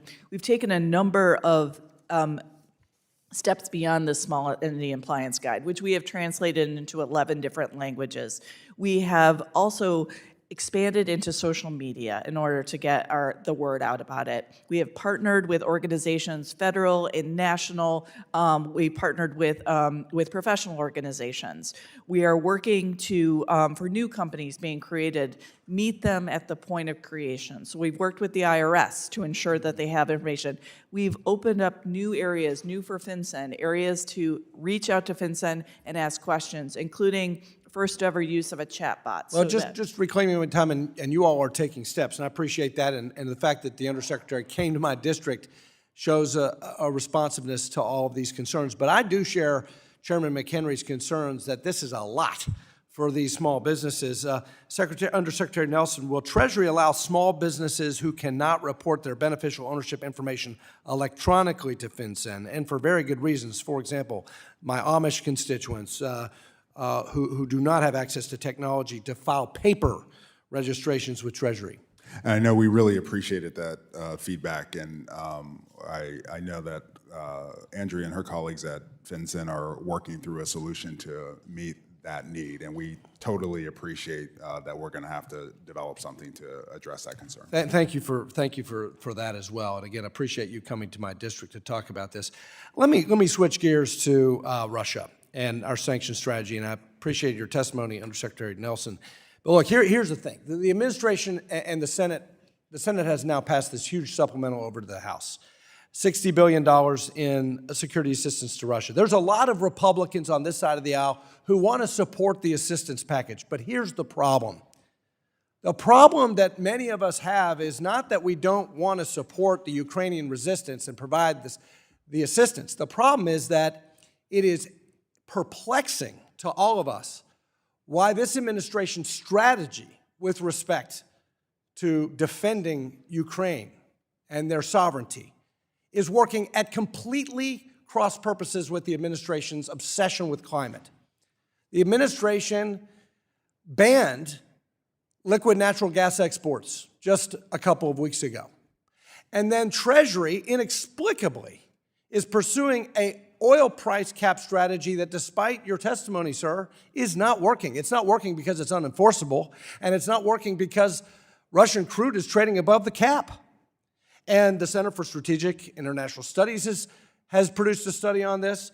A think tank called the Center for Research on Energy and Clean Air shared a report at the end of 2023 that said, with widespread circumvention, gaping loopholes, and the ongoing fuel business, means that Moscow is still earning billions from its flagship exports that it can use to prolong the war. The fact that Treasury has issued 8 general licenses on the sanctions on Russian banks that allow Russia to process these energy-related transactions. Here's the bottom line, is that the administration's climate strategy is compromising our national security because we can't export energy to our NATO partners and allies. We are giving huge sanctions relief to Russia's war machine, allowing Russia to export its energy instead of sanctioning Russian energy. The price cap is not working. So my point is this: why is the Biden administration greenlighting billions of dollars that fund Moscow's war in Ukraine, even as you ask Congress to provide supplemental budget funding for Ukraine? So I would respectfully disagree in terms of the working of the price cap. I think we are actually seeing at the beginning of the implementation of the price cap, Russia's revenues from oil sales was significantly reduced by 30%. To your point, they, of course, sought to circumvent our price cap. So in response, we have started to do a number of enforcement actions working with our price cap coalition. And we think that is my the time way has to expired, preserve and I know about what you're doing. The problem is oil and gas revenues to Russia have more than doubled, and Russia oil and gas revenues exceed $17 billion a month.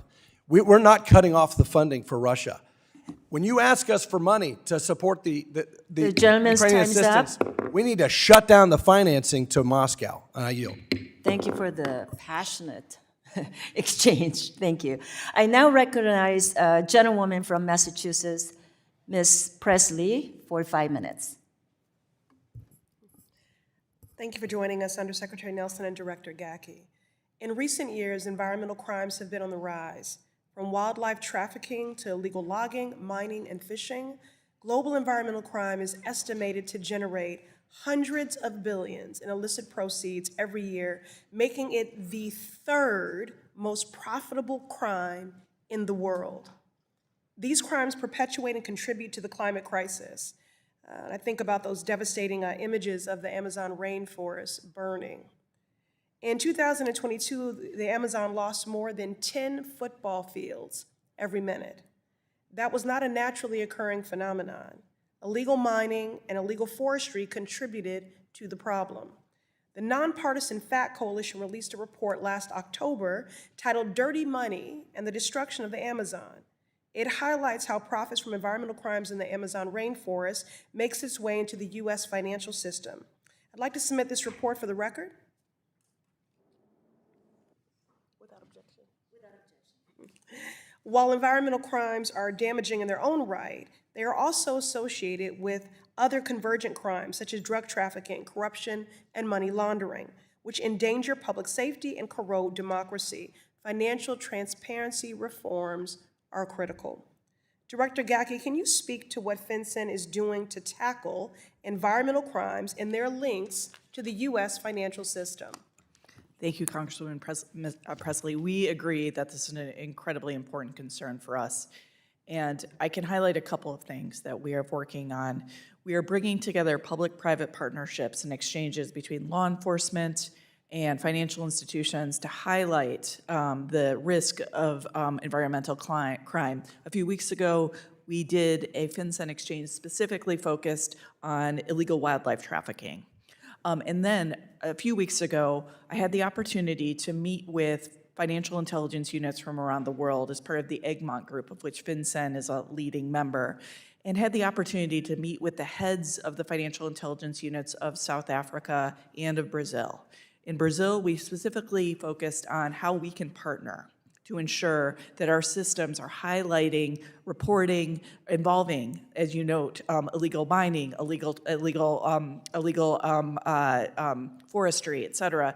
And in South Africa, building on Secretary Yellen's trip there in the last, I think it was last year, we are trying to strengthen the partnership with the Financial Intelligence Unit of South Africa, both to highlight reporting that we can get from destination points, transit points, and origin points when it comes to illegal wildlife trafficking.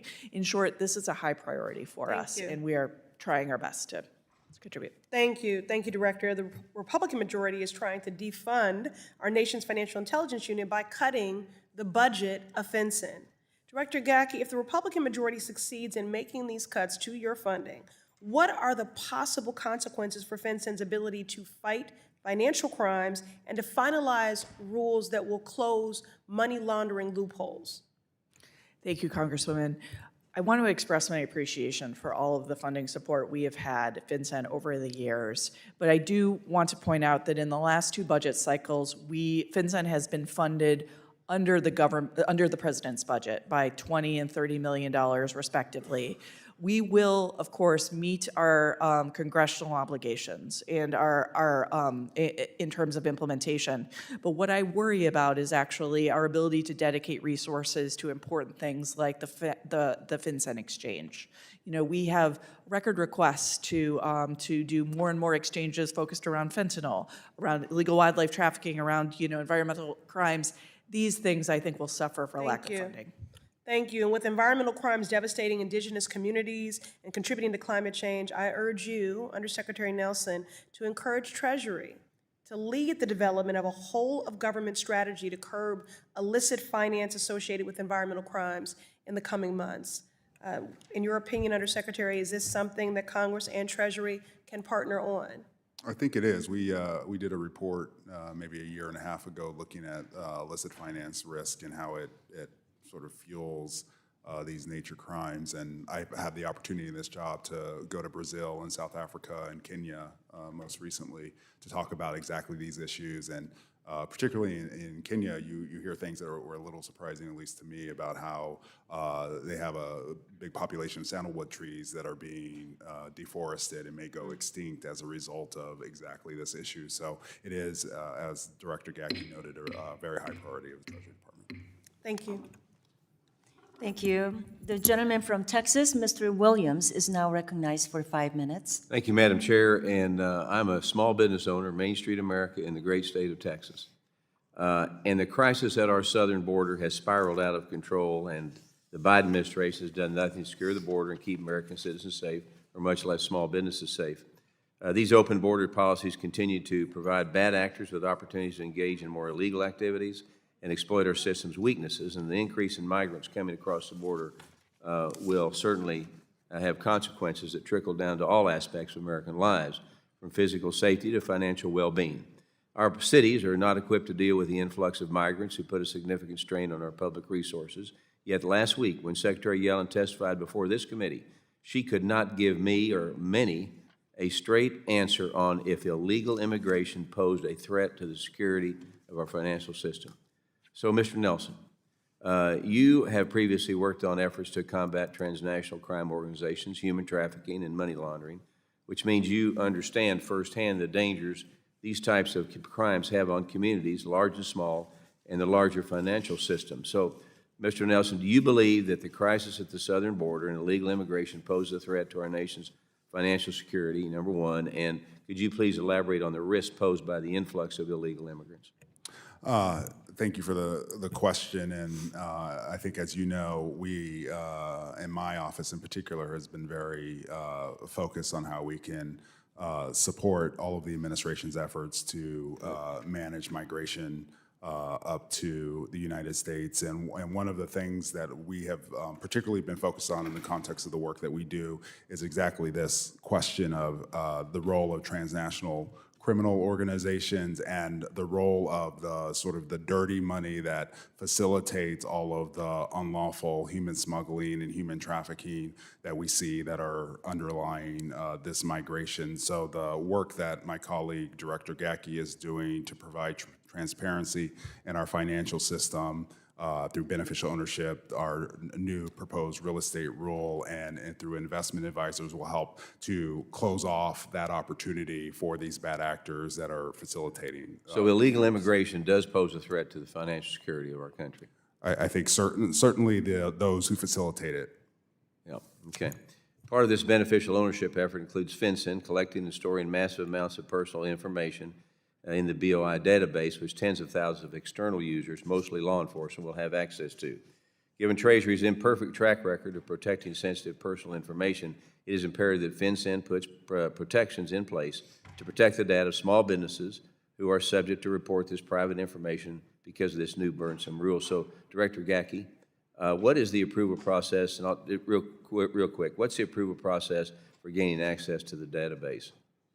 Thank you, Representative Williams. I agree with the premise of your question and just want to note quickly that we will only give access to those constituencies approved in the statute. And to do so, the approval process, we will set up a framework through memoranda of understanding or other agreements to ensure that people who access the information keep it at the highest security levels that we can, access it only for authorized purposes under the statute, and do not disclose it beyond for any reason that's not authorized. Okay. As we have discussed at length today, FinCEN's beneficial ownership reporting requirements have been open for filing since January 1st of this year, despite numerous calls from members of this committee to withdraw or delay implementation. FinCEN could provide more clarity on compliance guidelines. So when talking to small businesses, like I represent, I chair of the Small Business Committee back in my district, most of them are either unaware of these new obligations or they're concerned about the higher costs and possible penalties for their lack of knowledge about this BOI rule.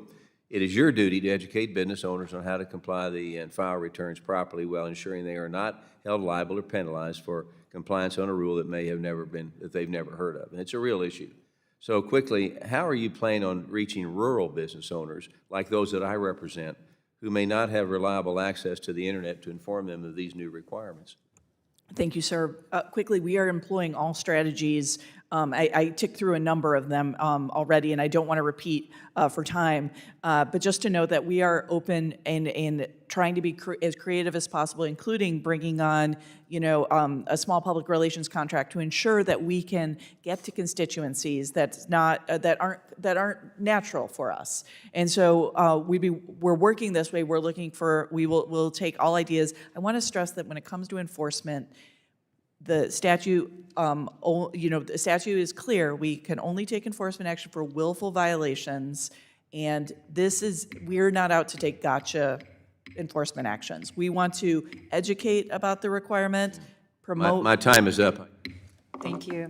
I now recognize the gentlewoman from Michigan, Ms. Tlaib, for 5 minutes. Thank you, Chairman, and thank you, Undersecretary and Director, for being here.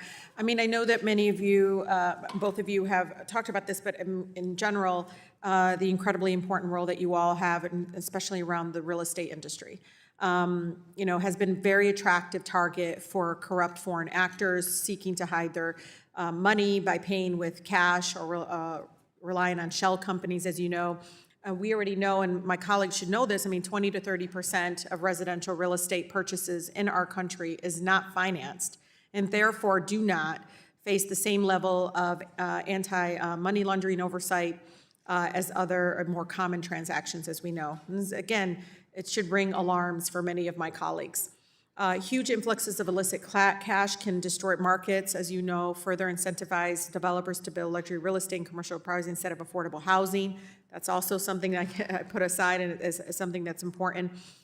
Consider rentals, for instance. Criminals often make bad landlords. In some cases, buildings sit vacant for years, and others, residents pay the price as rents go up and services decline. In FinCEN's proposed residential real estate rulemaking, thank you, by the way, you touched on some of the dynamics. The notice stated, quote, while money laundering may appear to be concentrated in high-end real estate properties in luxury markets, it's a spillover effect that if left unchecked, could in some instances disproportionately affect low-income and otherwise high-risk communities. Director, can you unpack this statement a bit and help us understand how money laundering worsens the housing crisis and impacts communities like mine?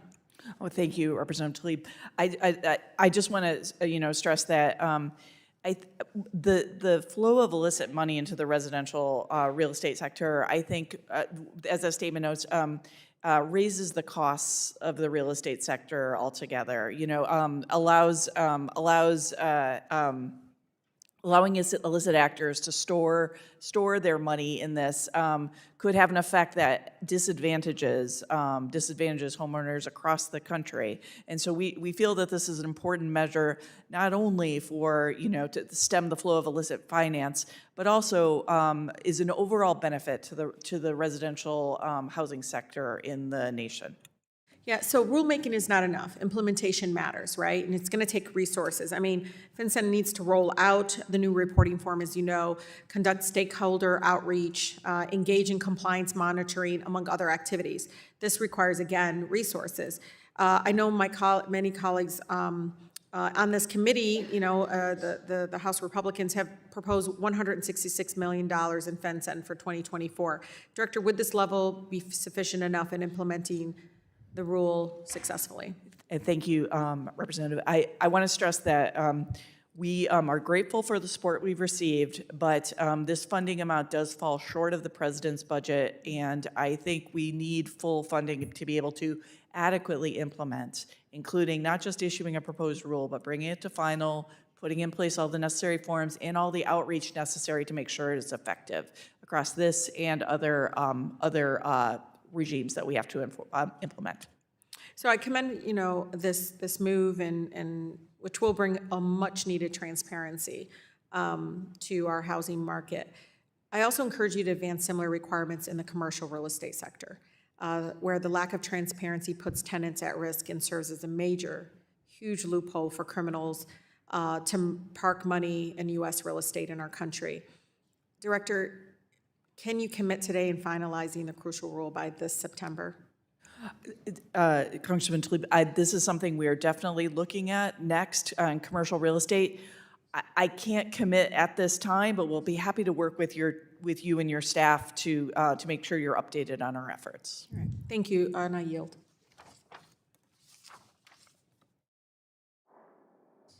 The gentleman from Minnesota, Mr. Emmer, is now recognized for 5 minutes. Thank you, Madam Chair, and I want to thank Chairman McHenry for holding this important hearing today, and I want to thank you, all of our witnesses, or our witnesses, for your testimony.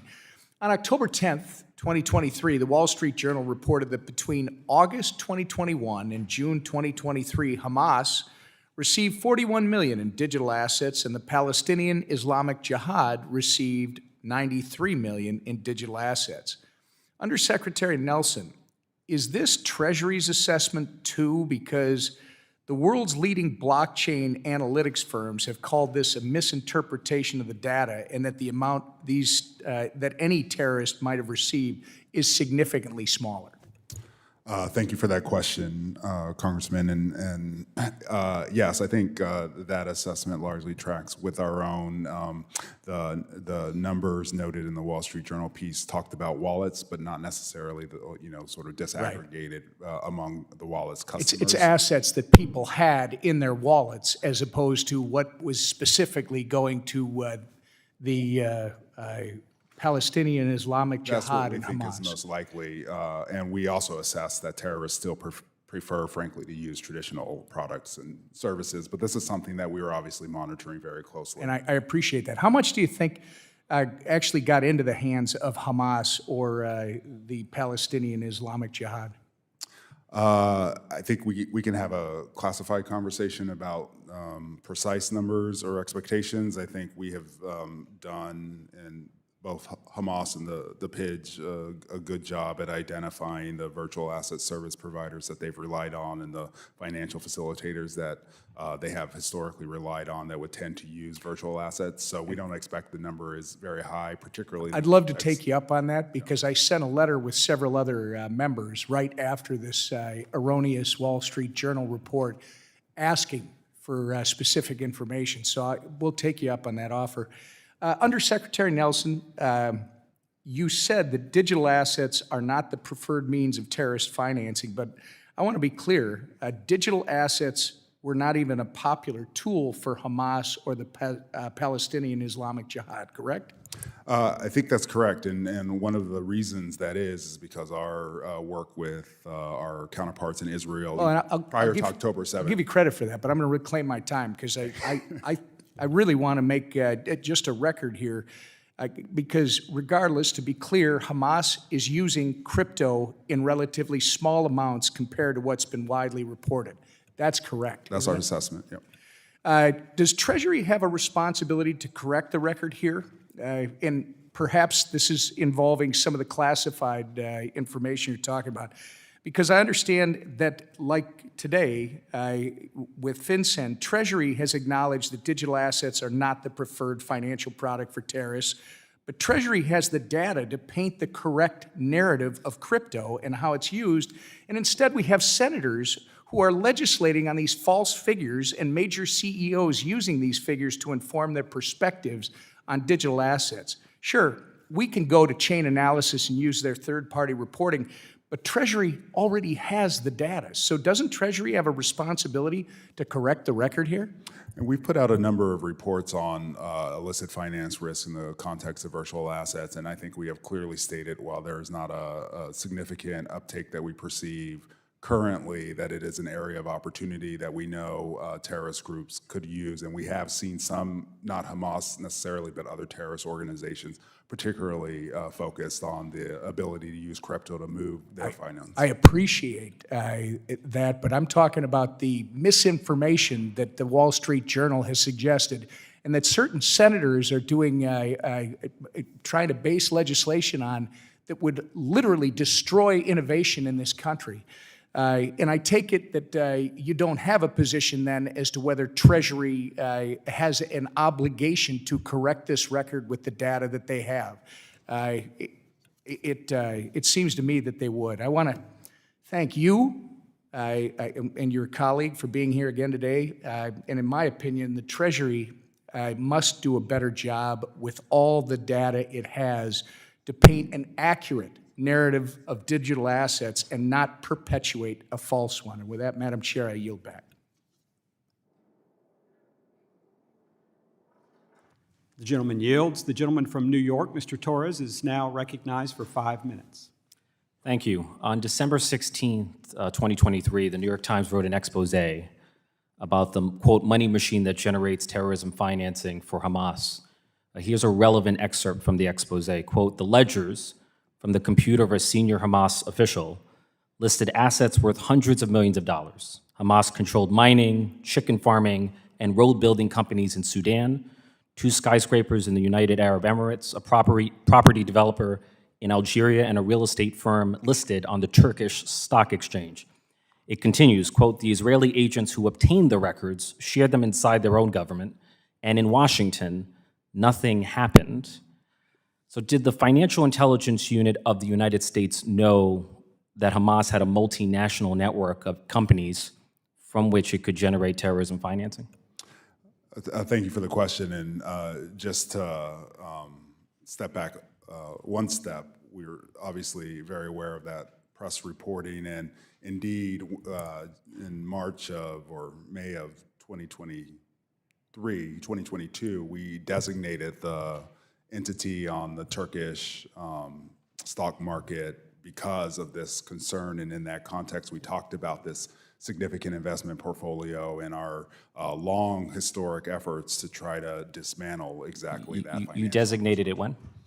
Trend GYO, it was in, I think, May of 23. So this is prior to October. And how long before then? May of 22. How long before then did you know that that company was connected to Hamas? You know, so we go through a process where we have to develop an evidentiary package that meets legal sufficiency and work through our interagency. But we've been targeting Hamas and Hamas's financial infrastructure for literally decades. So this is something. But specifically, the companies that were the Turkish company and the companies that were appeared in the New York Times expose. How long? When did you first receive financial intel about those companies? Again, we get intelligence from a lot of sources. We work through the evidentiary package, and then once we have legal sufficiency, we will either move to designation or certainly have an interagency policy conversation. I'm not clear if your answer is responsive to my question, but apart from the Turkish company, did the U.S. sanction all the known companies generating terrorism financing for Hamas? So we have been, and I have personally been focused on going around the globe, working with Gulf partners to identify and target all financial infrastructure that touches the international financial system. As you know, Hamas has historically generated but I don't mean to. I'm just pressed for time. Did the United majority States of its money domestically? Did the United States sanction any Hamas-connected company beyond the Turkish firm that you referenced? Just in the last number of months, we've done 5 rounds of designations and have sanctioned a number of entities and people, and including associated with that Turkish company. I have a question about CVC mixing, and I share the concern that the abuse of CVC mixing is a genuine security concern.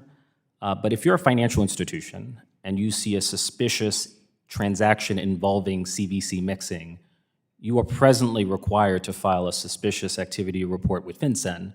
So what new information would you obtain under the proposed rule that you could not obtain under existing regulations? Thank you, Representative Torres. You know, the CVC mixing notice of proposed rulemaking just closed, so I don't want to, and expect that this is a comment that we will review. We will certainly look to minimize burden and make sure that this is a new requirement, but our experience in reviewing suspicious activity reports didn't reveal that we were getting all the reporting that we thought we would expect through mixing. So regarding mixing, so this is something we will look closely at and take your point on this. And the United States has a strategic interest in maintaining a unipolar financial system built on the US dollar. But I wonder, has America been too aggressive in the use of sanctions? Do you worry at all about the unintended consequence of incentivizing de-dollarization? You know, if the world were to shift from a unipolar financial system to a multipolar financial system, it could render U.S. sanctions far less enforceable and far less effective. So how are you thinking about that trade-off? It's a great question. We don't think sanctions is going to lead to the de-dollarization or lead to the dollar not being an international reserve currency, but we do have gone through a process of identifying ways we can make our sanctions regime much more effective and have a new unit, the Sanctions Economic Analysis Division, to look at these questions as well. Okay. Gentleman's time has expired. Chair recognizes the gentleman from Georgia, Mr. Loudermilk, for 5 minutes. Thank you, Mr. Chairman. Thank you both for being here today. And Director Gacki, it's good to meet you for the first time, and congratulations on your new position. And I'm a very strong believer in accountability, which is part of our role, accountability of the executive branch, and I hope that you'll return to testify here on a recurring basis to update us on FinCEN's activities. Something else that's very important is understanding the roles of the different branches that our founders intended, which is the role of the legislative branches to make the law, and the role of the various agencies and departments and bureaucracies under the executive branch carry out those laws that Congress makes. And I mean, just to lay the groundwork, inflation has had an impact on every aspect of the U.S. economy, and just about everybody, including the cost of government.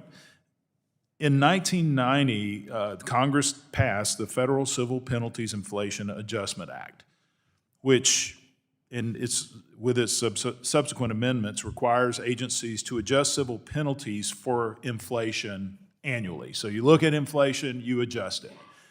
Has FinCEN issued a rule to update its maximum civil penalty amounts for inflation as required by this act?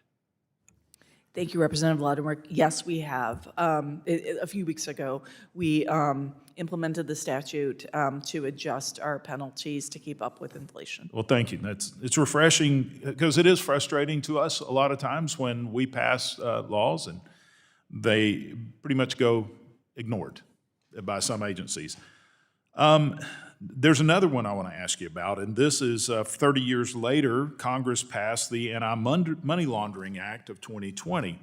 In sections 6204 and 6205 of AML, and for everyone's benefit, these sections require FinCEN to conduct a review of currency transactions and suspicious activity reporting frameworks. Section 6205 requires FinCEN to review existing filing thresholds for CTRs and SARs and report back to Congress. These reports are very useful to us as we look at updating and modernizing CTRs and SARs. However, both reports were due to Congress no later than 1 year after the enactment of this law on January 1st, 2021. But FinCEN has not met the statutory deadlines to submit these reports. So when are we going to see these? Thank you, Representative Loudermilk. I want to assure you that we're hard at work on these reports and give you a sense of what's been going on. These particular adjustments, unlike our adjustment of our penalties, require extensive coordination across the U.S. government. But we are working actively to examine the threshold limits and respond to Congress and implement these reports. We issued a request for information to the public in 2021, received 140 comments that will help us analyze these reporting obligations. We have been working across the U.S. government to determine the best approach, and a couple of things that we are focused on are looking at certain low value. Summarize quickly. I got a couple more questions. Oh, I'm sorry. Before I run out of time. I'll stop there. Reclaiming my time then. It's important that we get these, and as you know, CTR filing thresholds have not been adjusted since it was enacted in 1971, which was $10,000. Do you have any idea what it would be had we adjusted for inflation today? I apologize, I don't know that offhand. I will say that there's something we are looking at, though. Well, it would be over $75,000, a significant difference. Now, I hear what you're saying. There's work involved with it. It's been 3 years plus since this bill was enacted, and it's troubling that, FinCEN has prioritized following statutory requirements that bring in more money to FinCEN, but a requirement that would actually benefit consumers, the can keeps being kicked down the road. So it's important. We need to move very quickly on adjusting CTRs and SARs, and we need that information. Just as troubling is FinCEN's apparent lack of awareness when it comes to the real cost of compliance. In 2020, you estimated that it took banks less than 2 hours and $75 per SAR filing. According to your 2024 estimate, this cost has not changed. Director Gacki, does FinCEN expect us to really believe the cost of compliance hasn't increased in 4 years? Obviously, you've said that your costs have increased in 4 years. Everything else has improved. Are you saying that the cost to financial institutions have not increased? Sir, I'm not saying that. I'd be happy to get back to you on that All right. question. With that, Mr. Chairman, I yield back. Gentleman yields. The chair recognizes the gentlewoman from Texas, Ms. Garcia, for 5 minutes. Thank you, Mr. Chairman, and thank you to both of the witnesses for coming to visit with us this morning. I am from Texas, and I represent a beautiful, diverse community that has many close personal and business ties to Mexico and other parts of Central and Latin America. Texas, as a state, sends the second highest amount of U.S. remittances to Mexico within the United States, making up 15.9% of those sent in 2021. I think Mr. Gonzalez earlier outlined those numbers. These funds represent the fruits of the hard work and dedication of my constituents, who often are either unbanked or underbanked, despite being assets to our local economy and their families' businesses abroad. You may have seen the news last week of the Congressional Budget Office estimated that the immigration surge will help us bring $7 trillion more in the economy in the next 10 years, and $1 trillion in revenues, which is high, meaning, again, that immigrants are an asset. As you know, these remittances are largely sent through money service businesses, which transmit funds abroad through relationships with larger multinational financial institutions. That is why I read with great interest the Treasury Department's April 2023 de-risking strategy, which reports, and quote, small MSBs continue to have significant issues accessing banking services, especially small MSBs that service certain immigrant communities, end quote. The strategy goes on to explain the range of reasons why this occurs and then discusses concrete solutions that the department and partner agencies could undertake to address this problem as required by the Anti-Money Laundering Act of 2020. Director Gacki, one of the solutions proposed in this strategy is the revision of the 2009 MSB examination manual. Has FinCEN started this process, and if not, when does it intend to do so? What other steps has Treasury taken or will take to address the lack of financial access for my constituents? Thank you, Representative. This is an incredibly important issue that I know the Treasury Department as a whole believes wants to highlight. I will need to get back to you on the progress with updating that manual. But I can tell you it is a high priority and something that I will want to make sure we make progress on. Do you have any estimated goal, or what do you even forecast when it might get done? Well, we have put guidance out to ensure that regulated financial institutions, the regulated populace, understands there is no one type of person that demonstrates risk and that should be unbanked, underbanked, et cetera. We've tried to clarify how AML rules apply. And we will work without undue delay to ensure that we make sure that this message carries in to the examination of MSBs. And I will get back to you on a specific timing. Mr. Undersecretary, you're nodding your head. Do you have anything to add, sir? No, I was just going to add, I had the opportunity to join Secretary Yellen when she traveled to Mexico in December, and this question of remittances and ways that we can better support the critically important remittances going back to Mexico in terms of fee structure and cooperation amongst our financial institutions was one of the sort of highest priorities in our conversations with the Mexican government. All right. So the national security mission of the Bank Secrecy Act, fraud provisions, and other financial crime laws and regulations are essential for our safety. But the goal of this de-risking strategy mandated by our committee's bipartisan law was to find a better balance. So this is for both of you, and it's going to have to be in less than 45 seconds. How can we make sure that small businesses, especially those owned by law-abiding immigrants or other marginalized communities, aren't being negatively affected by our necessarily strict financial crimes regimes? I would say one of the recommendations and strategy is just more transparency around account closings, which I had the opportunity to go to Seattle and talk to some diaspora communities there, and that was one of the big asks of those small businesses that were having trouble maintaining accounts at financial institutions. And just to add briefly to Undersecretary Nelson, I think another tool we can use are public-private partnerships to highlight this issue and create greater understanding of this as an issue. All right, thank you, and I see my time is up. Thank you, Mr. Chairman, I yield back. The gentlewoman yields. The chair now recognizes himself for 5 minutes. Thank you to our witnesses for being with us today. The Cookeville Farmers Market, my hometown, is a place for commerce that many in my community love to visit. It's an important marketplace for many small farmers and other small businesses in the community where they are able to reach customers. However, I'm extremely concerned how the beneficial ownership rule would impact the micro businesses at farmers markets like the one in my hometown. The penalties for willful noncompliance would be extremely high for these micro businesses, going up to even $10,000. So, Director Gacki, does FinCEN plan to penalize micro businesses such as the family craft businesses and small farmers that one would find at their local farmers market?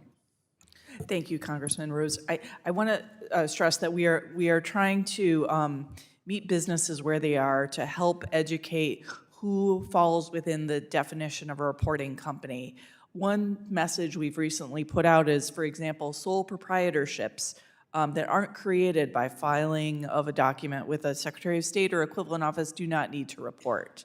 But for those businesses that do need to report, we are looking to meet them and make sure the obligation is easily understood.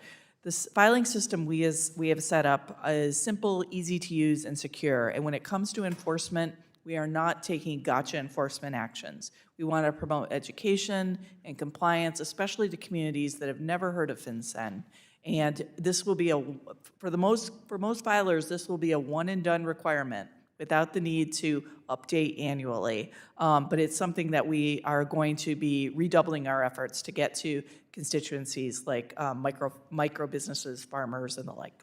Thank you. I appreciate that. And I would just take this opportunity to reinforce that it's my view that regulators at the federal, state, local level, the number one priority is to help the regulated comply, not to punish them when they inadvertently slip up. So at least I count when you're having to take enforcement actions, that doesn't just mean that the regulated individual has failed. It means that the agency has failed to help to bring about compliance. Shift gears a bit. In 2022, when Acting Director Doss testified before us, I explained my position that the Bank Secrecy Act regulatory cost is far too expensive in my view. Like today, my colleagues and I urged Acting Director Doss to pursue reforms that would allow banks to better understand the quantifiable impact of the BSA and suspicious activity reports, or SARs. Director Gacki, I understand that as part of the fiscal year 2022 year-end review, FinCEN released information regarding the overall use of SARs. Are there any plans to provide, if you will, individualized feedback to banks with reviews that explain how useful the SARs that they are providing have been?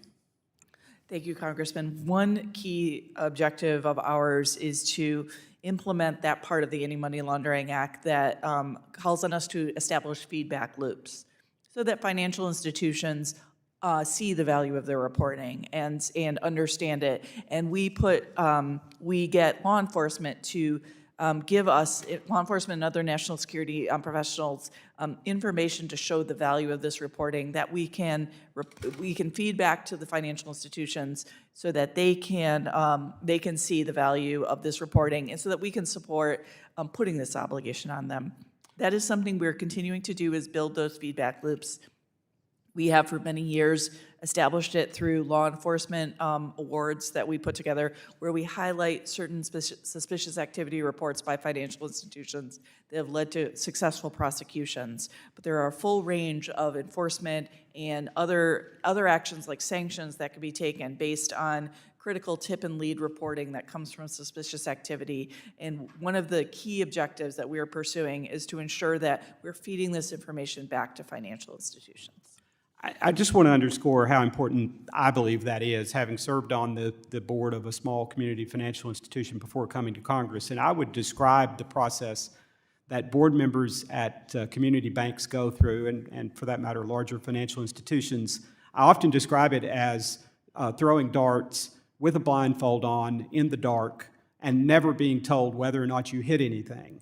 And so the problem that manifests is that, frankly, in the years that I served on a board, I learned nothing. I grew not one iota in terms of my ability to know what would actually be useful. And so no doubt this system is flooded with information. I see that my time's expired, and so I yield back and now recognize the gentleman from North Carolina, Mr. Nickel, who is recognized for 5 minutes. Thanks so much to our chairs, and thanks so much to our witnesses for being here today.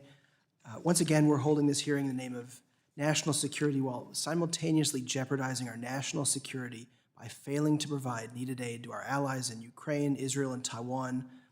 I believe that a majority of my colleagues in the House, certainly, and on the Republican conference, support standing with Ukraine, Israel, and Taiwan, yet we continue to fail to act. We should take up the Senate supplemental appropriations bill as soon as possible. Ukraine is literally running out of bullets, and if we abandon them, Putin will win. But Israel witnessed the brutal, barbaric, and calculated attack against the Jewish people and the state of Israel on October 7th. We must free the Israeli citizens wrongfully held hostage, but we also must dismantle Hamas and their financial system. Iranian-backed groups have launched over 160 attacks on U.S. forces in Iraq, Syria, and Jordan in recent months, resulting in the death of 3 U.S. servicemen and wounding dozens more. The Iranian-backed Houthis continue to disrupt maritime commerce and target U.S. naval forces in the Red Sea. Treasury must dramatically increase efforts to stop the flow of resources to Iran and its terrorist proxies. I'd like to discuss FinCEN's recent finding that Iraq's Al-Huda Bank is a foreign financial institution of primary money laundering concern. I think this case highlights several potential gaps in our sanctions enforcement efforts. First, let me say I fully support FinCEN's action to stop Al-Huda's use of the U.S. financial system to launder money for the IRGC and other Iranian-backed groups. According to FinCEN's notice of proposed rulemaking, since its establishment in 2008, Al-Huda Bank has been, quote, unquote, controlled and operated by the IRGC and IRGC-QF. For 15 years, Al-Huda has operated for U.S.-designated terrorist groups with no action by the Treasury Department. Director Gacki, when did Treasury first become aware that Al-Huda Bank was controlled by the IRGC? Congressman Nickel, thank you for that question. I will stress that when we became aware of this information, which I believe was in recent years, but I will get back to you on a specific date, we immediately invested our resources into investigating the Al-Huda Bank as a potential target for action. And when FinCEN takes action, whether it's under its Section 311 authorities or whether OFAC takes action under sanctions, it is an action that doesn't take place in a vacuum. We must balance it with the national security and foreign policy imperatives and ensure that the timing is just right. I'm very proud, I think we're very proud of the action that was taken and the fact that we were able over time to build such a robust public record of wrongdoing and highlighting the anti-money laundering, the money laundering violations that Al-Huda Bank took and taking this action under Section 311 and pointing out AML deficiencies is actually a way to build an international consensus because so many countries have these standards as part of the Financial Action Task Force. So, in short, we'll get back to you on the exact time, but we did work to create a very robust public record of wrongdoing, and that itself took some time. Yeah, I certainly support those actions, but I'd like to know when you became aware. Next question, same line of questioning here. When did Treasury first become aware that Al Huda Bank was conducting transactions through the U.S. financial system? When it comes to the U.S. financial system, again, I want to get back to you, but I also want to stress that the seriousness of this action and the need to support it on an evidentiary basis is a substantial undertaking and one that we can't take lightly. But can assure you that we moved with dispatch when we could. Undersecretary Nelson, next question for you. Has the Iraqi government cooperated with U.S. authorities in the investigation of Al Huda? I was in Iraq when we announced this action, and we have been working with the central bank and really the Prime Minister's office very closely on actions to move Iraqi's financial system off of relying on the accounts that they hold within the New York Fed for cash and wire transfers into a commercially viable and AML CFT compliant mode. And we've had a great success in doing that so far. We made a lot of progress, more progress to do in terms of transaction monitoring, given the terrorist financing risks that exist in Iraq. But we are working closely with Iraqi partners on that. Thank you. My time's expired. I'll follow up in writing. You'll back. Chairman yields back. Mr. Davidson from Ohio is recognized for 5 minutes. Thank you. Thank you all for the work you do to keep our nation safe and secure. FinCEN is one of the agencies that's charged with the responsibility of financial intelligence, and frankly, it's a big burden in a lot of ways. There's the safety requirement, but there's also the need to balance civil liberties there. And, you know, there are a lot of folks who feel that America, in a way, is becoming a police state. Pretty benign so far, but frankly, all the information that a police state would want resides in the databases that our government already possesses, and there seems to be an insatiable appetite to grow those databases. So with that, Director Gacki, I want to thank you, staff's responsiveness for scheduling a classified briefing on geographic targeting orders next month.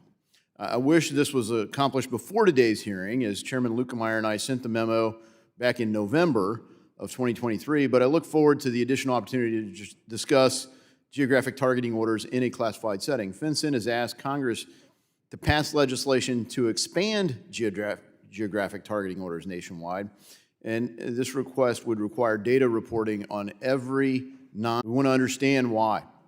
Instead of waiting for Congress to make a decision on GTO expansion, FinCEN has incrementally expanded covered geographic areas with little justification as to why places like Plymouth, Massachusetts, Sarasota, Florida, or Travis County, Texas require this intrusive additional reporting requirement.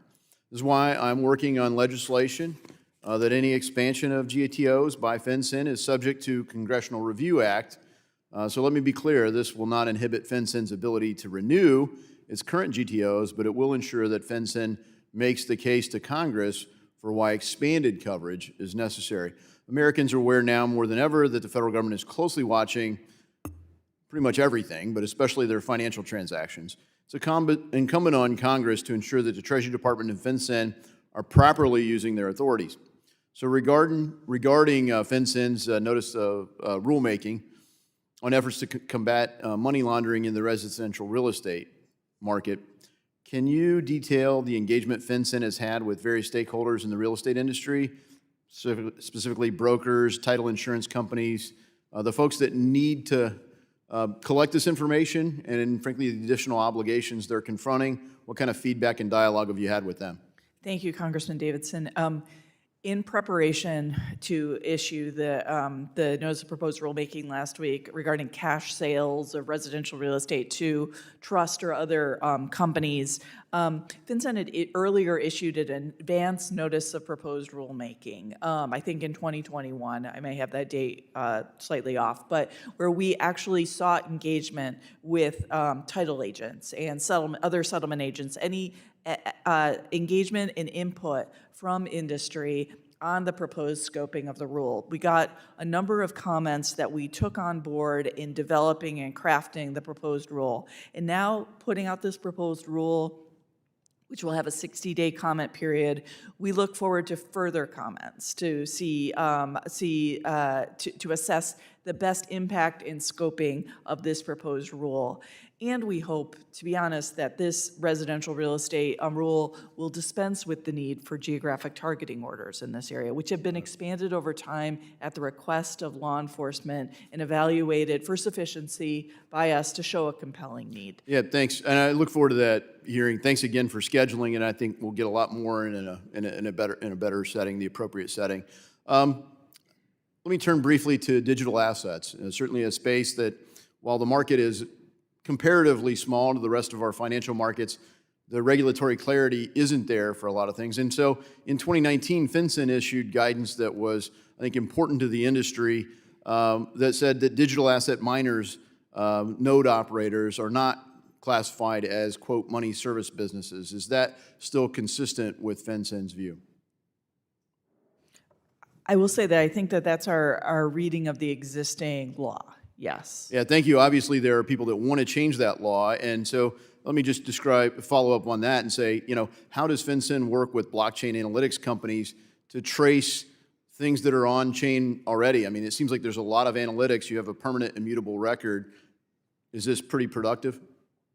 Yes, and I think that we have, FinCEN was at the forefront in developing expertise on virtual assets. We have some really great people who know this well and have sought and used tools that allow us to use the blockchain to evaluate and find illicit finance. Thank you so much. My time's expired, and I yield. Gentleman yields. The gentlewoman from Colorado, Ms. Pedersen, is now recognized for 5 minutes. Thank you, Mr. Chairman, and great to have you both here today. Thank you for the work you do every day. We've already had the opportunity to talk about my concerns around the fentanyl crisis, and I want to dive into some of the work that you all are doing. You know that this is the third wave of the opioid epidemic. We have more people now that have died in the United States than all world wars combined, and we have to come together with all the resources necessary to stop the trafficking of fentanyl into this country. And so I want to applaud the work that you're doing with the announcement in December around the launch of the Counter Fentanyl Strike Force to bring that coordination and information sharing necessary to address this crisis. And Undersecretary Nelson, given your role as chair of the new strike force, can you tell us, give us an update on your work and comment on any additional resources and authorities you may need from Congress? No, thank you for the question. And as you know, Secretary Yellen announced the strike force just back in December, and we are excited working with IRSCI to be able to leverage all of the tools that we have internal to the Department of the Treasury to more efficiently, I think, support law enforcement and other law enforcement colleagues in identifying key networks and leaders that are facilitating the flow, obviously, of fentanyl into the United States. I think we are focused on, with my colleague Chief Lee, who is the head of IRSCI, bringing our teams together on a regularized basis and identifying with other law enforcement partners some key cases that we can support together using their particular expertise in virtual assets and the disturbing trend, I think, that we're seeing of the use of virtual assets to facilitate some of the fentanyl flows. I would also just note, we are also participating in the overall U.S. government engagements with China in the context of the Counter narcotics working group and looking for ways that we can work on financial typologies in that context, and then continuing to engage the government of Mexico, and we've committed to continuing to designate all parts of the supply chain. So just to assure you that all parts of the Office of TFI are working on this issue. Thank you for those comments. And then, when you talk about the move to utilizing digital assets, that is concerning. We don't want to stop innovation here in the United States. We don't want it to go elsewhere. And we also want to have a standard in place to get out ahead of it. And I don't know if you can talk briefly about what additional things we could consider, bills that are going through, gaps that we currently face with the legislative proposals. And then also would love to know what we're doing around engaging China in particular, because we know that when they had pressure around the distribution of fentanyl, they started distributing the supplies to make it in Mexico and bring it over. And so what additional tools do we need to stop that production? Yeah, thank you for the question. I think we're looking forward to working with Congress on a couple of things. Are there ways that we can better get out, get and address the challenge of compliance through additional regulatory clarity? And I think we have some ideas that we can get you on that. And then also focused on how do we get at the question of jurisdictional arbitrage, and are there ways to extend sort of AML-CFT compliance to entities that are operating abroad. We are certainly, and just in the context of China, I think out of President Biden's conversation with Xi, we've already seen that the Chinese have taken steps to provide guidance to those precursor companies and restrict their forward export to Mexico, where, to your point, the fentanyl is made, and I think we also understand that they're starting to take some law enforcement actions as well. And as I noted, a colleague just came back from China, the Counter Narcotics Working Group, and out of that engagement, I think we do want to look at ways we can work with them on operational level on financial typologies. I'd love to have a longer conversation. Obviously, we're already out of time, and I didn't even get to ask you my questions, so I will follow up. I really appreciate the work you do. Thank you for being with us. Gentlelady yields. The gentleman from South Carolina, Mr. Timmons, is now recognized for 5 minutes. Thank you, Mr. Chairman. I decided to run for office because I was a frustrated small business owner. I was spending all my time dealing with taxes and regulations, state, local, federal, and this beneficial ownership rule is really just kind of shocking to me. I think I own 7 LLCs with my business partner, and then I'm part owner in probably another dozen LLCs, but let's just do the 7 LLCs that I own with my business partner. So we both are 50-50. He's the managing member. I, because of the congressional ethics rules, I'm a passive investor. So he technically has to fill out 7 of these forms that take 20 minutes. He's not a lawyer. He has no idea what he's doing. So he's going to then pay a lawyer. So that lawyer's probably going to charge for half an hour for each one. So let's just say $300-400 an hour. This is a $2,000 burden to just my businesses. Do you think that's reasonable, Director Gacki? Thank you, Representative Timmons. Oh, and by the way, he has no idea this exists. Technically, we're in not compliance. I just want to stress that we are working to enhance and build out outreach and education regarding this requirement. We have built a. Are you going to pay for it? Pardon me? Are you going to pay for it? It is not. We do not require a fee to be paid. I understand that, but Right. most people that are intelligent are going to hire an attorney, and that's going to cost hundreds of dollars. But if you have multiple LLCs, it'll cost thousands of dollars. So what's the plan to cover those costs? So among the many things that we are looking at are, we stress that it does not require an attorney to file this information. It's a What if you simple get it form. wrong? It's pretty complicated. I was just looking at it. Allegedly, it takes 20 minutes. Again, we are not in the business of taking gotcha enforcement. The statute, we would only take. Tens of millions of people have not filled this out, and they're technically in noncompliance. What's the? So existing businesses have a calendar year to apply. They are not out of compliance. We can talk in February of next year. I can promise you the answer will be tens of millions of people will not have complied. We will be working to ensure that there is broad awareness and compliance throughout the next As a small business owner, I get dozens of pieces of mail from all these different bizarre things. You can't tell if they're actually offering something. Businesses literally intentionally create mail that they want you to open, even though it has nothing to do, it's just a sales, whatever it is. So you're gonna, at some point, send mail, and people are gonna throw that away. You're gonna do digital. I ignore everything that people do digitally. So what is the plan to create, because there is technically penalties, both financial and also for willful not compliance. It's a felony. So, this just seems kind of crazy to me.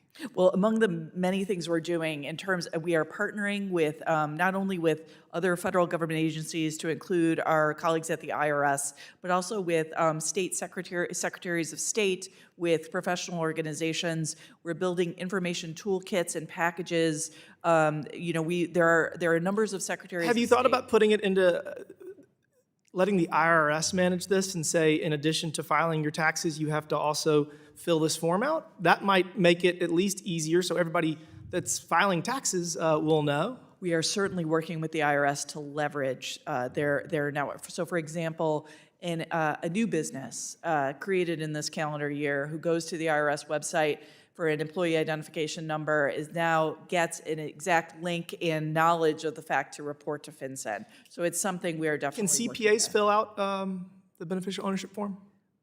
We don't limit the types of third parties that can help. So yes, ostensibly a CPA could, and we've been working with But a CPA would say that they're not a lawyer and that a lawyer needs to fill this out because they don't want to create additional liability.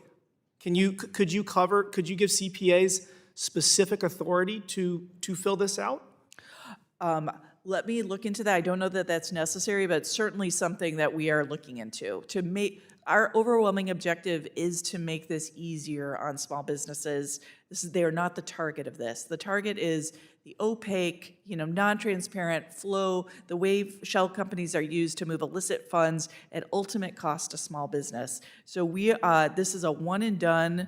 It should be for most businesses a one and done reporting requirement. And when it comes to enforcement, we are going to be Just for me alone, it's a one and done $3,000 to $5,000 fine because you're trying to get to people that are doing things that they shouldn't do. This is not helping small businesses, it's hurting them. Mr. Chairman, I yield back. Thank you. Gentleman yields. I now recognize myself for 5 minutes. Thank you very much to our witnesses. And so 4 questions were laid out, and my understanding is that turned into 51 questions, perhaps. Maybe there were just subsets to those 4 questions, but 51 questions. And I know you covered a number of things regarding the beneficial ownership reporting plan. Now, let me just ask this first, Mr. Nelson. What do we want to glean from those questions? Thank you for that question. And the idea behind this new reporting requirement, as expressed through the Corporate Transparency Act, is to identify the shell companies, the front companies that are really the doorways for facilitating the abuse of our financial system in order to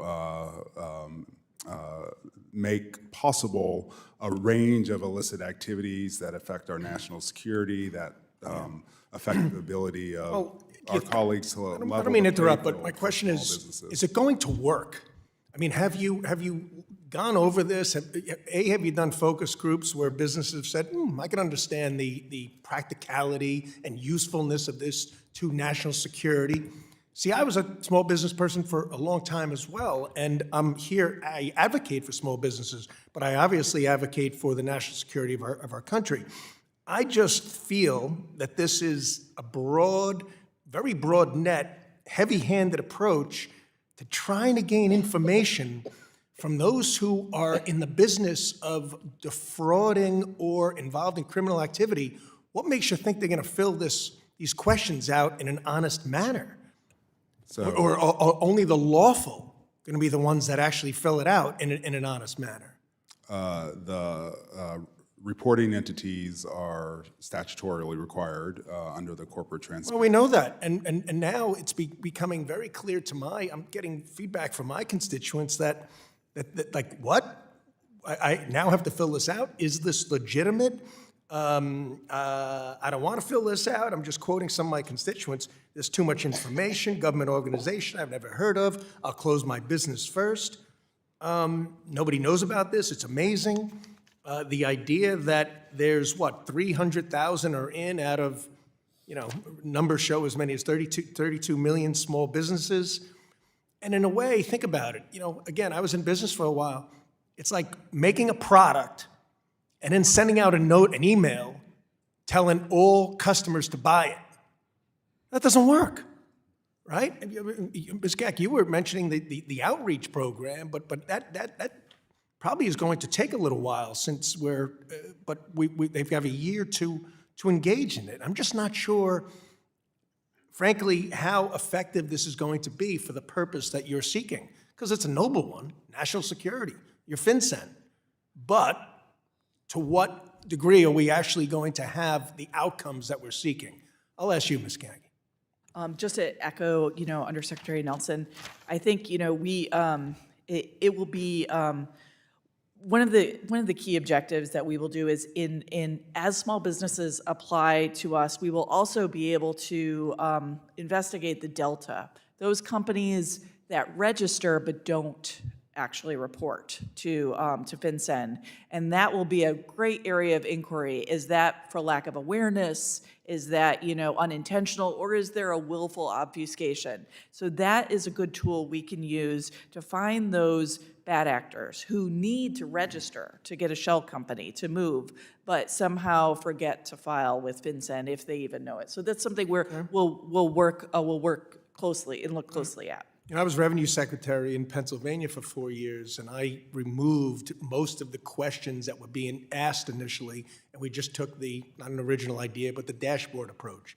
If something wasn't right there, then we would ask for more. I mean, have you gone through these questions and determined what a red flag's going to be? Because you can't possibly have enough people, and the IT systems probably won't do it either, to engage in targeting those that you think might have fallen within this category that you're looking for. Sir, we are going to be leveraging technological solutions where we can to ensure that we are fairly and accurately looking through this data. Lastly, I'm running out of time, but I would like you to get back to us on what the penalties will be for those that don't file after the time frame that you've laid out, okay? I do yield. And now the gentleman from Wisconsin, Mr. Stiles, recognized for 5 minutes. Thank you for being here today. I'd like to start with you, if I can, Mr. Nelson. In preparation for today's hearing, did you watch Secretary Yellen's testimony before us a week ago? I did see a good chunk of it. Great. And OFAC sits under your authority at TFI, correct? And so my question for you is, last week I had a dialogue with Secretary Yellen about Chinese purchases of Iranian oil. She said she wanted to get back to me in that regards. As we both, I think, know, oil revenues are a major source of the funds for the Iran regime, in particular as it relates to Iran continuing to fund terrorism across the globe. In 2020, sanctions helped reduce Iran's oil exports to 400,000 barrels a day. In 2023, with the eased up enforcement, Iran managed to export 2 million barrels a day, and much of it went to China. So if we want to make it harder for Iran to fund terrorism around the globe, we have to look at the entities purchasing this Iranian oil. So the question would be, one, is it a concern for you and your department? And then two, what steps is TFI taking to address the Chinese purchases of sanctioned Iranian oil? Thank you for the question. Obviously, this is a priority of ours. We are working with State Department, which can directly designate those entities that are associated with the sale of Iranian oil and petrochemicals.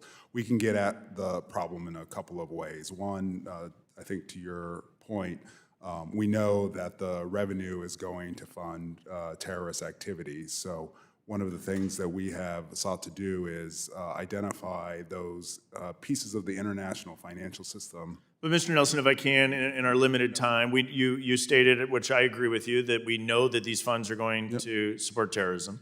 We know that it's being purchased by Chinese entities. You've said you've worked with your counterparts at state. How many Chinese financial institutions have you sanctioned for facilitating the trade? We just last week designated a IRGC QF front company. It's called China Oil and Petroleum Company, which had arranged contracts and sold hundreds of millions of dollars worth of Iranian commodities. And back in March, we designated 39 entities that were part of a shadow banking network that involved a number of Chinese touch points. We obviously are also thinking about, as we are engaging in our economic working group and financial working group and the counter-narcotics working group with the Chinese, engaging on AML issues and particularly the FATF, the Financial Action Task Force. Let me jump in. I appreciate the work we're doing in this area. I think there's, and you rattled a bunch off, I think there's more work that needs to be done. I think we've continued to see the sale of Iranian oil to China. We've seen it increasing. And so I think that there is a lot more work that needs to be done. And I'd like you to engage with us if you need additional authority to be able to block this. We absolutely appreciate that support. Thank you. Only because of the limited time, I want to jump over to you, Ms. Gacki. In your written testimony, you highlighted the administration's commitment to delivering humanitarian assistance to the people of Gaza, supportive of making sure that people have key aspects to continue their lives. But I want to look back at what occurred in particular is to what played out of the United Nations Relief and Works Agency. You have a seat at the table of reviewing these entities. It's U.S. policy to not provide support to Hamas, yet we now know, rough math, 10% of the individuals who were engaged at UNRWA, 10% were either Hamas or PIJ. What went wrong? How did we miss it? Representative Steele, thank you for that question. I don't know that I'm best placed to answer it. Sorry, Undersecretary Nelson. So I think we have been focused on Hamas financing for obviously a long time, and the intel community is looking at these questions, and I think they're probably best in a closed session. I'll respect that, and maybe we can find the time to do that in a secured setting. In my very limited time left, I'll come back to you, Ms. Gacki. I think this does fall under your authority. In particular, when we look at crypto, obviously there is a piece of it that probably is involved in illicit financing, but that is actually a small piece. The primary vehicle is elsewhere, but we do see issues in concentrated locations in places like Russia. And so I think as we look at this, can you just briefly describe how FinCEN works with our foreign counterparts as it relates to that concentration? Yes, and a few weeks ago, I had the opportunity to meet with a number of other heads of financial intelligence units around the world, where we actually, a big topic of discussion was sharing expertise when it came to virtual assets. And so I had notable conversations with my Indian counterpart, with my Saudi Arabian counterpart, to look at virtual currency, digital currency, as a vehicle for illicit finance. So through... only because I'm cognizant of the time. I appreciate your work in the area, Mr. Chairman. I yield back. Gentleman yields. The gentleman from South Carolina, Mr. Norman, is now recognized for 5 minutes. Thank y'all for appearing. There are over 32, I think, million or 32 reports that'll be filed with FinCEN, I guess within a year of the beneficial ownership database. What are you doing to make sure that all businesses are aware of the regulations that are coming down the pipe? Thank you, Representative Norman. So one thing we've done is we've taken pieces of guidance, a small entity compliance guide translated into 11 different languages, frequently asked questions, other information that we've created on a dedicated part of our website. And we're doing our level best to make sure that this is, that different communities which have never heard of FinCEN before get access to this information. We've implemented a few, we've implemented key partnerships. We're working with state secretaries of state of the individual states. We're partnering with them to ensure that information which we give to them is passed along giving them a toolkit for information, using those networks. We're working with other parts of the U.S. government, the IRS, the Small Business Administration, and others. We've also put in place dedicated ways to contact FinCEN about this obligation. We have stood up a dedicated contact center with the first novel use for FinCEN of a chatbot to be able to engage on individual filers' questions. We are ramping up our efforts, including bringing in support from with use of a small public relations contract in order to communicate these requirements in plain language. And as simply as possible, because we believe that the system that we've set up is simple, secure, and safe to use. Have you got a mechanism for knowing who's not in compliance?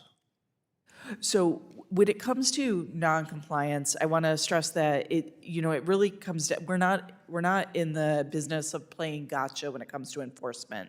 The statute is very clear. We can only take willful action when we can only take enforcement action against willful violations. And this is not about punishing small business, but looking for those actors that are willfully evading the requirements. What are the fines? What timeline and when does somebody subject to a penalty or a fine?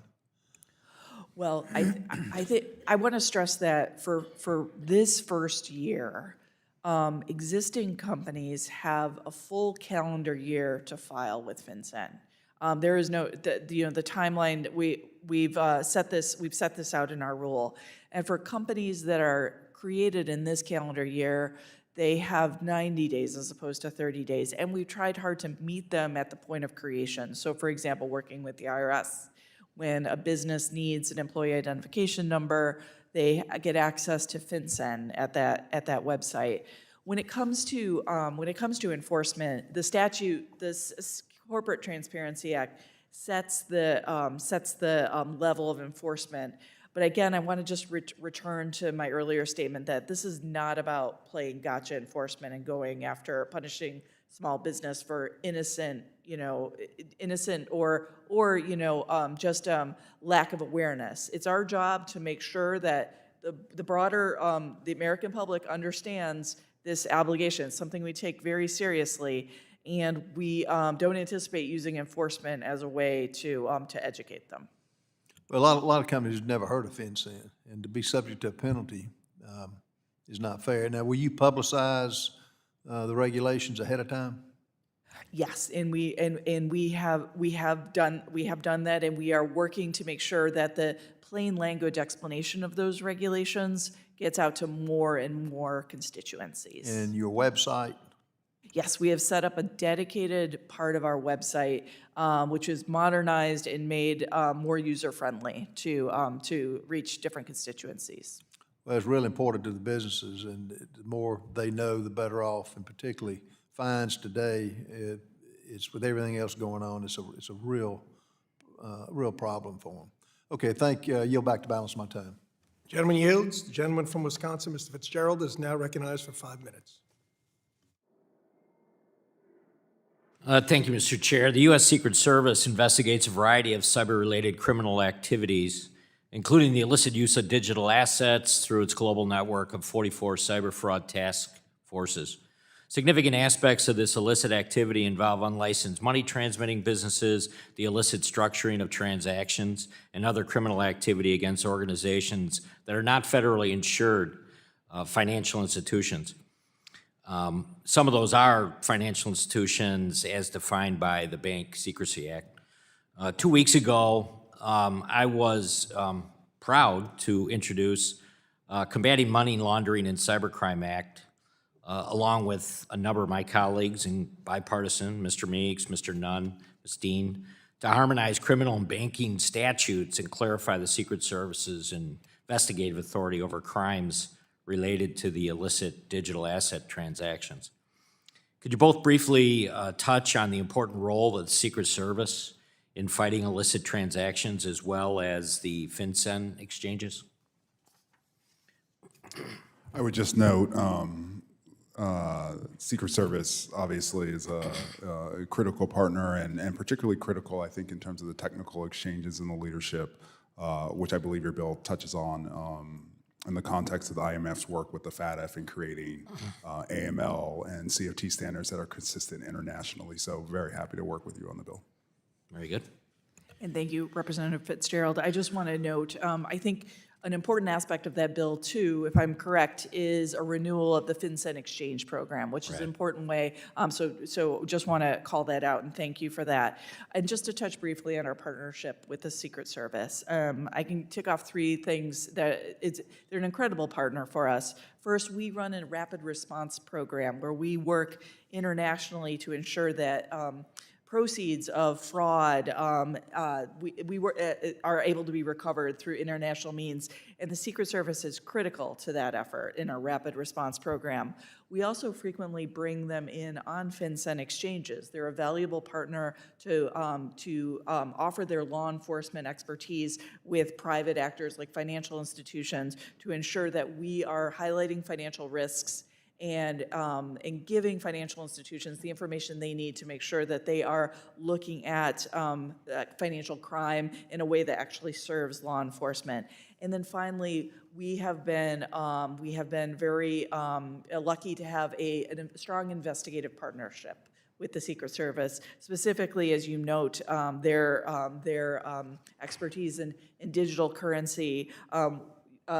We have worked very closely with them. They have leveraged our research and analysis to provide insights into some of their investigative targets.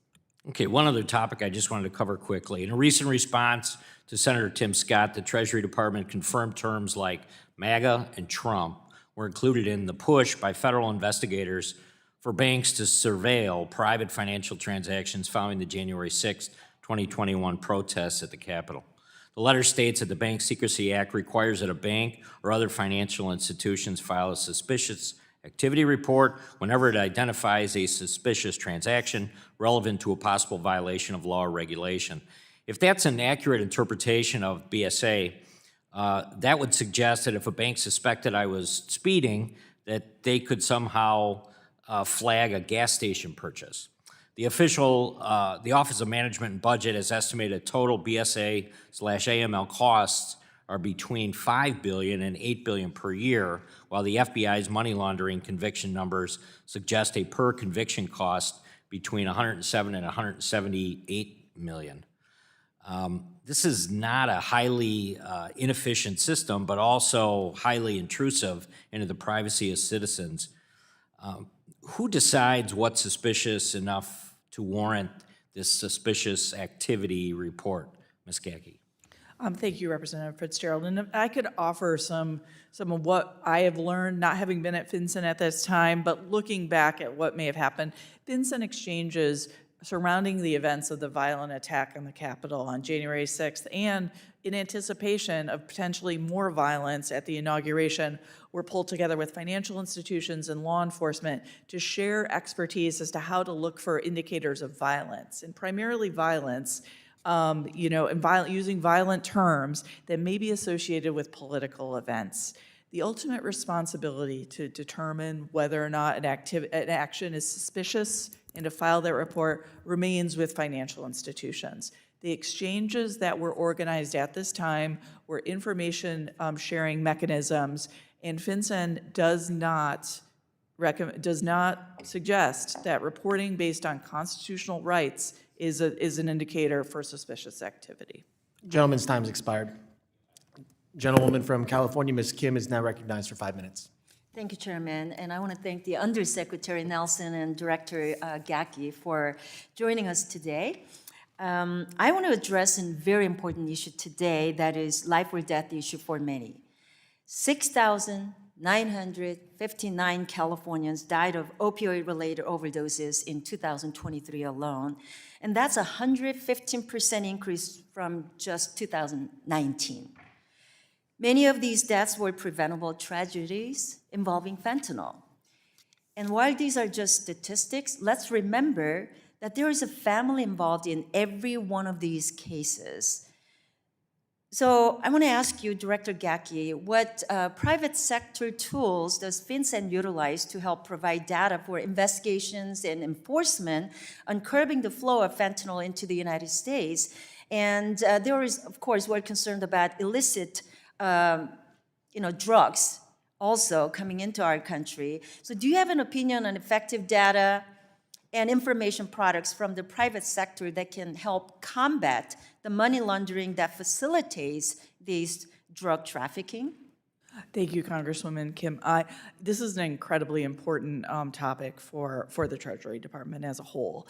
And just last week, a FinCEN team was in Los Angeles, actually, with a law enforcement and financial institutions sharing information with financial institutions to help them detect evidence of fentanyl trafficking so that they can support law enforcement efforts, knowing that the fentanyl supply chain often begins with precursors and different types of dye molds, often in China, coming to Mexico, where it's then trafficked into the United States. Understanding this and sharing those typologies, this is something that FinCEN has been working hard to do.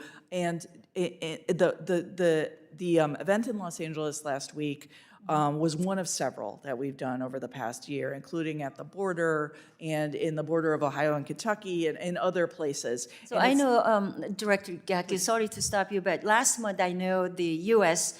and PRC launched that bilateral counter-narcotics working group, right, to counter this manufacturing and trafficking of illicit synthetic drugs. But here's my concern. I'm afraid that we may be giving away some of our leverage by lifting some sanctions, and once again, we're caving in to the empty promises made by Chinese officials. So I want to direct this question to you, Mr. Nelson. Can you tell us about the role of Treasury in the working group? Yeah, no, thank you for the question. And we did participate at a high level in the counter-narcotics working group. And I think coming out of the meeting between President Biden and Xi, we have seen China start to take meaningful action. They've sent guidance to the chemical companies that make these precursors about export restrictions. They did that in 2019, and we saw a meaningful drop in the import into the United States of those fentanyl precursors. We also understand that they've started to take law enforcement action as well. So we do think there's an opportunity from the Treasury perspective to work on an operational level with China to identify those typologies for the use of sort of money launderers and other illicit financiers in support of the transfer of these precursors. Thank you. We know from experience that we cannot solely rely on the commitments made by Xi Jinping or Chinese officials. So I just want to make sure that we do everything we can to ensure that PRC officials are abiding by their commitments in the working group. Let me move on to the next issue. While I understand that there is a need to engage PRC on national security and economic matters, I don't believe in rewarding the regime without significant concessions from their part. We also know the so-called teapot refineries in China can help Iran evade that Western sanctions. And Bloomberg reported that Chinese imports on sanctioned Iranian oil are running at the highest level in at least a decade. So I know this issue was brought up, but has Treasury discussed Iranian exports of crude oil to China in the bilateral economic working group? I don't know that it's been discussed in either the economic working group or the financial working group to date. I know as a member, China as a member of the Financial Assets Task Force, this is an AML CFT issue. So I think in that context, there'll be opportunities to engage our Chinese counterparts on this issue going forward. Thank you very much. My time's up. I yield back. Gentlelady yields back. I now recognize myself for 5 minutes of questions. Director Gacki, I'd like to follow up on a question that my colleague, Representative Loudermilk, brought up a moment ago. He mentioned Treasury has far exceeded the deadline to comply with Section 6204 of the Anti-Money Laundering Act of 2020, which pertains to a review of the reporting requirements on suspicious activity reports and currency transaction reports. While I understand that you mentioned this review is in progress and there was a request for information issued, I'm wondering what the holdup is on Treasury's end, and can you provide a timeline for when we will receive this report? Thank you, sir. Just to reiterate, we issued a request for information in 2021, received 140 comments in 2022, and these particular reports require a tremendous amount of coordination. We're working with nearly 24 federal and state government agencies to work through this. We are looking at certain low-value stars some of the things that we're looking at would be to potentially automate certain low-value SARs to make those, to ease impact on industry, modifying or removing the aggregation requirement of currency transaction reports. We're looking at streamlining or automating the continuing activity reviews and evaluating, of course, the applicable filing thresholds. I would like to get with my team and give you an informed response as to when we'll be able to file these important reports with you. But I want to assure you that this is something that we are taking very seriously and working toward completing in the near term. Okay, so 2022 was when you got the comments in, and we're now in 2024. So I just want to reiterate that this is very outdated. The existing SARs are very outdated, ineffective, in my opinion, and we need to be encouraging some innovation. So the quicker you can get back to us on those reports, the better. Thank you. Mr. Undersecretary, for years we've had warnings from intelligence community about state-sponsored cyber actors, and now we have them as a reality. Earlier this week, CISA, NSA, and the FBI and other governmental agencies confirmed that the People's Republic of China has successfully infiltrated the networks of U.S. critical infrastructure. PRC-sponsored Volt Typhoon hackers are pre-positioning themselves on IT networks to enable lateral movement to OT assets to disrupt functions within our water, energy, and communication sectors, among others. This advisory comes on the heel of OFAC's decision to sanction 6 members of the Islamic Revolutionary Guard Corps for their role in exploiting industrial control devices used in water systems and other critical infrastructure sectors, including the Pennsylvania Water Authority. While recent sanctions is a positive step, the administration needs to do more to hold nations like Iran and China accountable. My question to you is, what is OFAC doing to counter these PRC cyber incursions now that the administration has acknowledged so publicly that they are currently in our networks? I really appreciate the question, and I think you've identified our overall strategy at Treasury is partially to identify and then obviously designate, disrupt those malicious cyber actors, and then in the context of what we can do to better protect critical infrastructure, and from the Treasury Department's perspective, obviously our financial infrastructure. Those are 2 significant lines of effort that we are undergoing. But I think in terms of more specifics on sort of our tactics and strategy, that's better conversation to be had in the classified setting. I understand that there are classified portions of this, and I understand that we have to do better, making sure not just our government networks, but also our critical infrastructure, which I think 80% of it is privately held, that those networks are protected. But again, publicly, I think people want to know what we're doing to hold the PRC and the bad actors accountable. And I know there was some sanctions, but what else is in the works? You know, I don't need to know the classified stuff, but what can we know what's being done publicly so people can see that this is being addressed? It's a great question, and I think it goes to really the whole of government approach to this, because sometimes Treasury tools are the most appropriate and going to be the most impactful, either from a disruption perspective or creating deterrence. Sometimes it's obviously the Department of Justice's tool, sometimes it's other tools. A lot of our conversation is trying to identify what is going to be the most effective disruptive action in this. Are additional sanctions for more members on the table?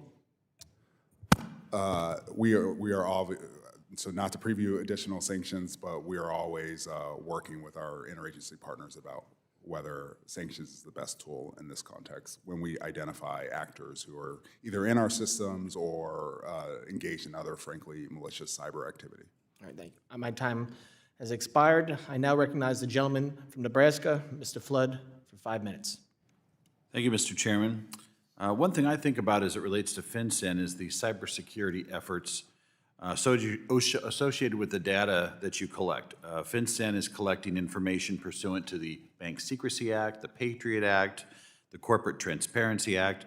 This information from all of these different statutory sources can be sensitive in nature. It's critically important to me and the people I represent that FinCEN is able to properly safeguard that information. For example, the beneficial ownership reporting requirements puts FinCEN in charge of a centralized database of beneficial owner information for small businesses across the country. Director Gacki, how does FinCEN plan to safeguard beneficial ownership information which it is beginning to collect on a large scale from cyber attacks? Thank you, Congressman Flood. I want to state at the outset that we take this obligation very seriously and have built the database to the highest security of FISMA standards for unclassified systems. So having built in security to the database, we now will be are putting up the appropriate guardrails to govern access to this information. Access to this information is set by statute. There are only certain categories of law enforcement, federal, state, local, tribal, and different national security professionals that can get access to it, and financial institutions and their regulators. In order to get access to this information, we have built a system and will set in place agreements to ensure that information is only accessed according to the procedures we put in place and kept secure, and that it's auditable, so that we're able to ensure that this information is kept secure, that this information is not redisclosed unless it's authorized by the statute. And we are currently working through a phased implementation plan to the data as it's being populated, and we'll be setting in place these appropriate structures for access. So one of the benefits we have in Nebraska is that as a motor vehicle operator in the state of Nebraska, I can file a public records request with the DMV, and they will tell me who has accessed my information on CFIS or the law enforcement registry, so that I as a citizen can know who's had access to my information. Will that be available to a citizen of the United States not associated with law enforcement? Sir, I believe that the records are exempt from requests under the Privacy Act like that, or from the from FOIA. So I don't believe that's the case, but if I'm wrong, we'll certainly get back to you. And my point here is I want a way to know that the audits are happening and that they're being carried out and that a citizen can police the government if there's abuses. We're dealing with this in other areas.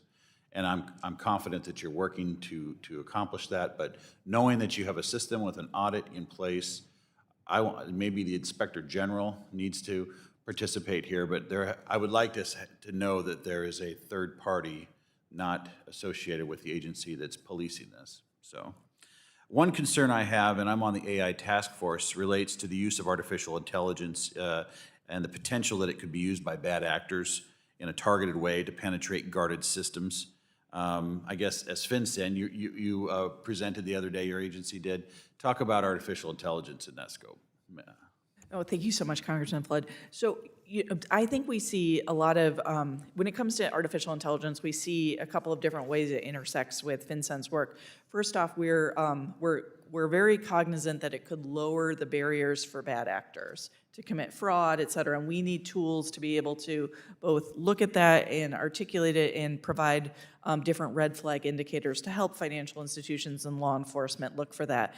But we also see it as a potential technological innovation to actually help and aid in the compliance with our Bank Secrecy Act and other obligations. And we've been working through our Bank Secrecy Act advisory group with different financial institutions and other players to understand the technology advances that can be brought to bear and can help actually in meeting Bank Secrecy Act obligations. But finally, we also do be sensitive to any built-in biases or any other types of issues with AI and other technology. And that's why we recommend at this point that we recommend responsible innovation, but also testing and audit to make sure that the tools are being used appropriately and as intended. Thank you for your comments. I yield back. Gentleman yields back. The gentleman from Iowa, Mr. Nunn, is now recognized for 5 minutes. Thank you very much, Mr. Chair. I appreciate you guys being here today. Good work that we're trying to do.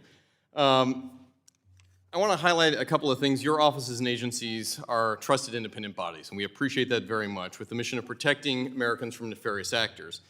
I would like to note that since my short time in office here of just less than 13 months, I've witnessed continuous decisions that have hurt small businesses back in my home state of Iowa. And so I'd like to have a conversation about this. One of the most concerning rules out of Treasury is the new beneficial ownership reporting requirements. And I hear from small businesses across Iowa every day on this, whether it's a Main Street business or a family farm, which is why I'm proud to have co-led the Prevent Illicit Financing Act by Congresswoman Beatty. And I fail to understand why the department did not adopt two other critical parts of this bill that were passed by the House of Representatives 420 to 1. Now, we all know that in this city, that type of bipartisan agreement is something that should be celebrated, and I'm hoping is going to be considered by Treasury. So, Director Gacki, let me begin with you. My state has over 270,000 small businesses. We're a small state of 3 million people. I want to thank you for moving the filing deadline for new businesses to 90 days, which my bill codified. However, there are two crucial parts of that bill that you did not adopt. So let's begin. Why did FinCEN choose not to extend the filing deadline for small businesses from 1 to 2 years? Thank you, Congressman. We in consultation, we believe that it's important to get this database populated because of the critical need it serves to unmask shell and front companies that are being used for narcotics trafficking. We're going to get into that, and I fully appreciate it. Yep. But Congress has said overwhelmingly that we want a 24-month runway for this, and you're continuing with a 12-month runway, which might be great for big guys. It's crushing my small guys. So I will reemphasize to you, we need time to execute on this and do it the right way. Second, you did not close the loopholes that would prevent bad actors from exploiting those loopholes and avoiding disclosures of potentially nefarious beneficial owner. I think I understand why, but do you want to highlight again from your perspective quickly? Just again, I think that it's critical to get this data in on an expedited timeline so it can serve and be useful and critical for law enforcement and national security, which is why we proceeded as we have. Understood. I think we're all there on the national security front. Let's make sure we're doing it the right way. And again, I would ask you to look at those loopholes. I think that's something that we all collectively agree on. Mr. Nelson, understand your position as Undersecretary is a full-time job. At the same time, I want to switch gears to what we are trying to do against Iran right now, a country that has benefited from $80 billion in illicit oil trade, primarily through a ghost armada. We've spoken to Treasury multiple times on this issue, and multiple times the Treasury Department has come back and told me there's nothing that they can do on U.S. soil. However, the United Against Nuclear Iran group is highlighting ghost armadas being covered in part or in whole by a New York-based company right here on U.S. soil where Treasury has authority called the American Club. On January 12th, you did announce sanctions on one of those ships only after our comments here, and mine particularly in December, calling them out, at which point Treasury came back and told me that there was no insurance company providing that to Ghost Fleet. Clearly, that was wrong. Now Treasury has moved forward and sanctioned, including the Sincere 2, here it is fueling up with illicit fuel, and specifically said that this was linked to Houthi rebels who had fired multiple times on U.S. carrier strike groups, most recently, sadly, the loss of American lives. So yes or no, did Treasury look into American Club yet? I think our staff has been in touch with your staff. We are looking at it. You wrote me a tersely worded letter that said there's nothing to see at American Club. Yes, I have that here. We are looking at it. We will continue to look at it. We are taking it seriously. Let me read in part what was reported in Bloomberg. Your office says that it announced that Sincere 2 was part of a network linked to Al-Jamal, an Iran-based financer of Houthi rebels in Yemen. That Houthi then launched rocket attacks based on those funds provided. What are we doing to shut down the Ghost Fleet? I'd like a tangible example. And I'm happy, I'll answer as quickly as I can, but I mean, it goes to effectively trying to constrain the fleet that is engaged in this obfuscation behavior that we're seeing that is relying on behavior so that. Mr. Nelson, is this ship currently under sanction for carrying illicit? Gentlemen, your time has expired. Sincere two, yes or no? I can't say. It's the sincere two. Gentlemen, your time has expired. We'll come back and either provide a briefing. Gentleman from New York, Mr. Lawler, is ready. Thank you, Mr. Chair. It's an U.S. insurance company. Real quick, can you answer his question? Again, I'll have to come back and provide a precise answer for you. Do you not know, or you just can't say in this setting? I think it's worthwhile to describe the work that we're doing with the P&I clubs here and in other flag jurisdictions, and in the context of how we are investigating vessels to. The question has been asked to you guys for at least 3 times since November. Can we provide an answer expeditiously, like this week? We will try to provide an answer expeditiously. We're here today at a time of heightened concern with America and our allies around the globe facing serious crises and threats from adversaries and terrorist regimes emboldened and on the march. These adversaries are working together to undermine our national interests and advance their agendas. In the wake of the appalling terrorist attack against Israel on October 7th, it's clear that we must work to confront Iran and its surrogates in the region with a strong sanctions regime. It's been reported that the impacts of this administration's relaxed approach to enforcing economic sanctions that has resulted in over $80 billion flowing into the Iranian regime's pockets. Some of these funds have almost certainly ended up in the hands of Iranian-backed proxies and terrorist groups in the region. Since October 7th, these proxies have waged hundreds of attacks on American troops, military installations, and on international maritime trade in the Red Sea. Funding for these attacks could have come from Iran's oil trade, which is primarily driven by China's significant purchases. With that said, I'd like to follow up on something Mr. Lucas touched on, which is my concern regarding China purchasing the vast majority of Iranian exports. I know that you said earlier you couldn't say exactly how many Chinese financial institutions you have sanctioned for facilitating this trade.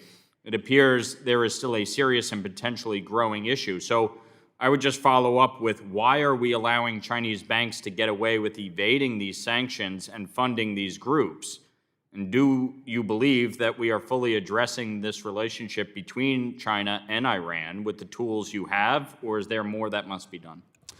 Thanks for the question, and obviously we share the concern. So I think the dynamic with the smaller teapot refineries that are purchasing this oil are twofold. One, the refined product is used for a domestic audience, so there isn't a touch point to the international financial system in terms of necessarily the easy repatriation of those profits back to Iran. And then the second challenge that we often find ourselves in is the financial institutions that are being relied on for those transfers, again, don't have touch points to the international financial system. So what we are trying to do is nonetheless focus on those touch points of the international financial system that do rely in how Iran is getting the profits from those sales back into country, focused on ways we can further inhibit the transfer of the oil, so designating the ships and the vehicles and the ghost fleet that are carrying sanctioned oil, because they carry it for Iran, they carry it for Russia, they carry it for a bunch of these rogue regimes. And we have had some success in identifying those touch points. Just as recently as last week, we sanctioned IRGC-QF front company that was a China oil and petroleum company. So as we are seeing those touch points to the international financial system, and we can take disruptive action, and the DOJ was able to seize $110 million that was going to the IRGC-QF, we are doing that. But the touch points to the international financial system is really where we've been focused on. Okay. I want to touch on something raised by Mr. Issa. Act Blue Charities allowed Palestinian academic and cultural boycott of Israel to fundraise on its platform for 2 years until repeated calls by the Examiner to address this were heeded. PACBI is a founding member organization of the Palestinian BDS National Committee, which is a committee that has included Palestinian National and Islamic Forces, a coalition represented by U.S. designated terror groups, such as the Popular Front for the Liberation of Palestine, Palestinian Islamic Jihad, Hamas, Palestinian Liberation Front, and others. Undersecretary Nelson, Mr. Issa sent you this letter on September 21st, 2023, asking multiple questions regarding whether Act Blue Charities has raised funds for international terrorism through its fundraising collaboration and inquiring about a review. It's my understanding he has still not received a response. So can you answer, have you conducted any such review, and will you respond to Representative Issa? We will, of course, respond to the letter. Have you conducted any such review yet? I'll have to go back and talk to my staff, but we will respond to So the you're, letter. at this moment, you're not aware of any such review? I'm not currently aware. Gentlemen, your time has expired. And just to confirm, we did Mr. sanction Nelson, this your this time year. has expired. You have the opportunity to inform the committee. All right, I'd like to thank Undersecretary Nelson and Director Gacki for their testimony today. Without objection, all members have 5 legislative days within which to submit additional written questions for the witnesses to the chair. These will be forwarded to the witnesses for their response. I ask you, our witnesses, to please respond no later than April 12th, 2024. With that, this meeting and hearing is adjourned.